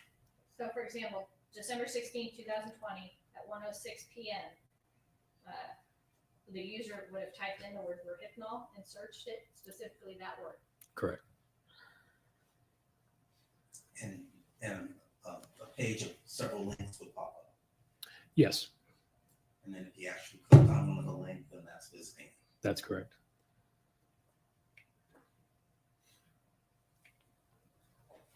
Did you also obtain Google account information and records associated with the Gmail account myamillete@gmail.com? I did. And showing you what's been marked as 18-11, does this appear to be the Google subscriber information page for the account associated with myamillete@gmail.com? Yes, it is. And these also had identifying information that allowed you to connect it to May Millete. Correct. Did you also observe some Google search history for May Millete during the same time frame? I did. Showing you 18-12, And that time frame again being 18-12 has a time frame of December 25th, 2020 through January 7th, 2021. Correct. Correct. Okay. And so the exhibit in front of you in the binder, 18-12, is the same exhibit up on the screen. Yes, it is. And does this document, this exhibit reflect the Google search history for May Millete, or the account associated with myamillete@gmail.com during this time period? Yes. And what was significant to you about the search history reflected here?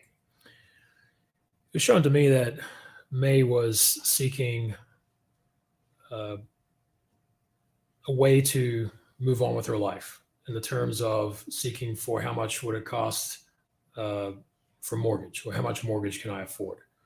On Christmas Day, she was Googling or searching for the child support, how much child support I have to pay, or just estimations. Then, Go ahead. I'm sorry. And then moving forward to January 6th is when we start seeing the inquiries to the different law firms. And what is the last search in this Gmail account? So that'll be on January 7th, 2021 at 8:12 p.m. And the keyword search is a TTR 125. And that would have been January 7th, 2021. Correct. Do you know what TTR 125 is? It's a model of a Yamaha dirt bike.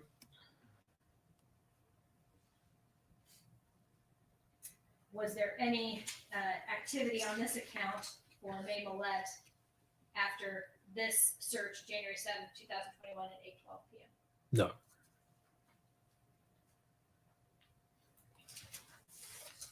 In addition to the Yahoo search warrant return, the Google search warrant return, did you also write and request records from Apple? Yes, I did. And can you tell us about that?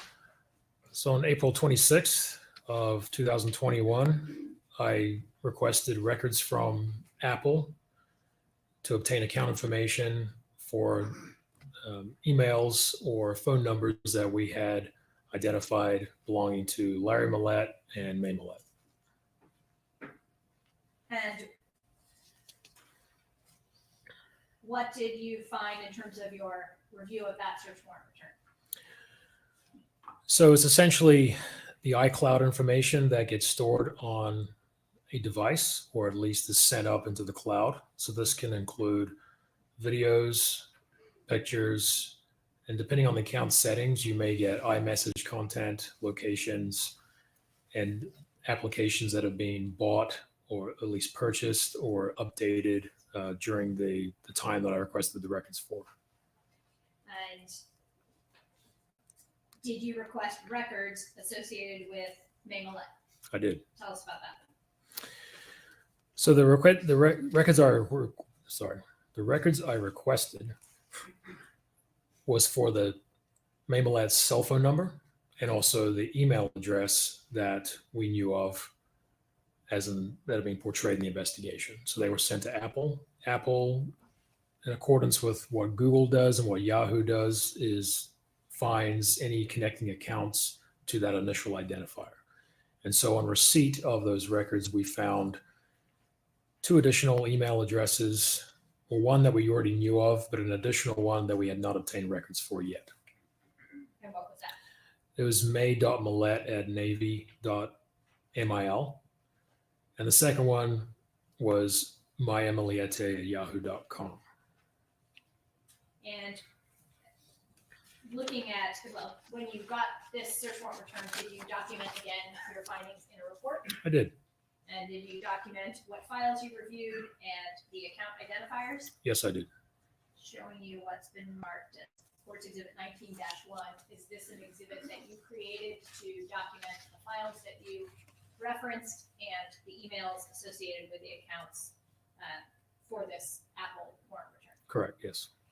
And then looking at 19-2, do you recognize 19-2 up on the screen to be the same exhibit in the binder? I do. And what are we looking at here?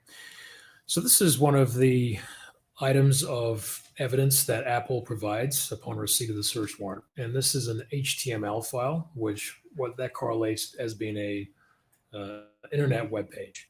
So we would go to the link that Apple provided us in order to download that material that is really contained within this file. So that's how we get to it.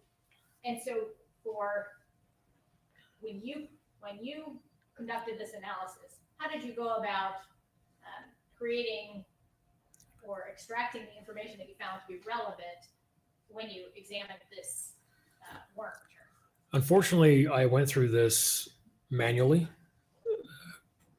file by file, over a course of 2 days in order to find information that was relevant to this investigation. And what did you do when you found certain items that you found significant?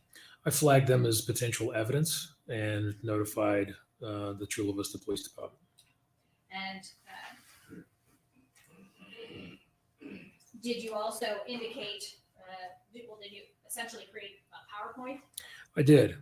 I created it really for my own understanding, as I was the one that located this information, and also as part of this investigation so that we could view images rather than links to the images. And looking at 19-3, is this one of the, essentially one of the pieces of evidence that you found when you examined the Apple search warrant return? Yes, it is. And what is this? This is an HEIC file, which means that is kind of like an image or a JPG or JPEG format, where this is a screenshot that was saved on Maya or May Millete's iCloud account. So this is an image that was stored on her iCloud backup. What did you find as you examined some of the files or photos that were saved on the iCloud account associated with Millete? I found that May spent a lot of her life documenting the events, documenting the activities that she participated in. She was always taking pictures of her kids. She was taking pictures or videos of the things that she loved to do, and that was heavily documented in this return. Looking at 19-3, which is up on the screen, is this one of the screenshots that you located? I did, yes. All right, and up on the screen, that's the same document in the binder, Yes, it is. 19-3. So I think you've already said there's an identifier, it looks like, of a number which you've labeled up in the left-hand side, img_0290.heic. Is that correct? Correct. That is the original file name from Apple. From the Apple return? Yes, And it has a date and time associated with it? it does. And for each of the slides that are in this exhibit, where it has this white bar at the top, the identifying number in the top left, and the date and time, did you essentially label each of these exhibits based on what you found in the warrant return? Yes, if there was any, what they identify as EXIF data, EXIF, is if there's any creation date or modification date, it will be listed in the actual file itself. And so if it's there, I displayed it as reflective of what it says really. This is June 3rd, 2020 at 12:16 p.m. And then underneath that, there's looks like a black box, and it says file path and source. Is that something that you created as well? I created the box and with that information contained in it, but that is just, again, showing the original. If someone who did not know this case could find it, that would be the way to go about finding that particular image. And so this was a screenshot. What was significant to you about this screenshot? It's a conversation between LH and M. But based on the nature of the investigation, it appears that it's between Larry and May. And it looks like the question in blue, did you do that in my IG with Courtney? Question mark, exclamation point. And then the response is from someone labeled Larry Hubby. Correct. And then no one else would delete my messages but you. Was this a screenshot that you documented in your search warrant return? Yes. Looking at 19-4, was this another? Let's set before we move on. All right, we're going to recess for the evening. So the order back tomorrow morning at 9 a.m. Okay, Your Honor. Thank you. Leave. Is there anything else we need to address before we recess? No. Not full license. How many more witnesses? I have 2 more after Mr. Brindley. I'm just about finished with him, with his direct. I should finish probably in about 15 minutes in the morning. And then I have Peter Villiver, and then I just. Okay, how long do you think both of them will test? Say probably an hour each on direct. Probably investigator Rhodes a bit longer. I think we'll finish tomorrow. Probably depends on the cross-examination of Mr. Brindley. At this point, I'm saying at best 50-50 chance we'll finish tomorrow. I think that's probably fair. Fine. Probably. Department 1101 can wait. Sorry, Judge Smith. All right. We are in recess. The defendant's ordered back tomorrow, 9 a.m. All prior orders not in conflict remain in full force.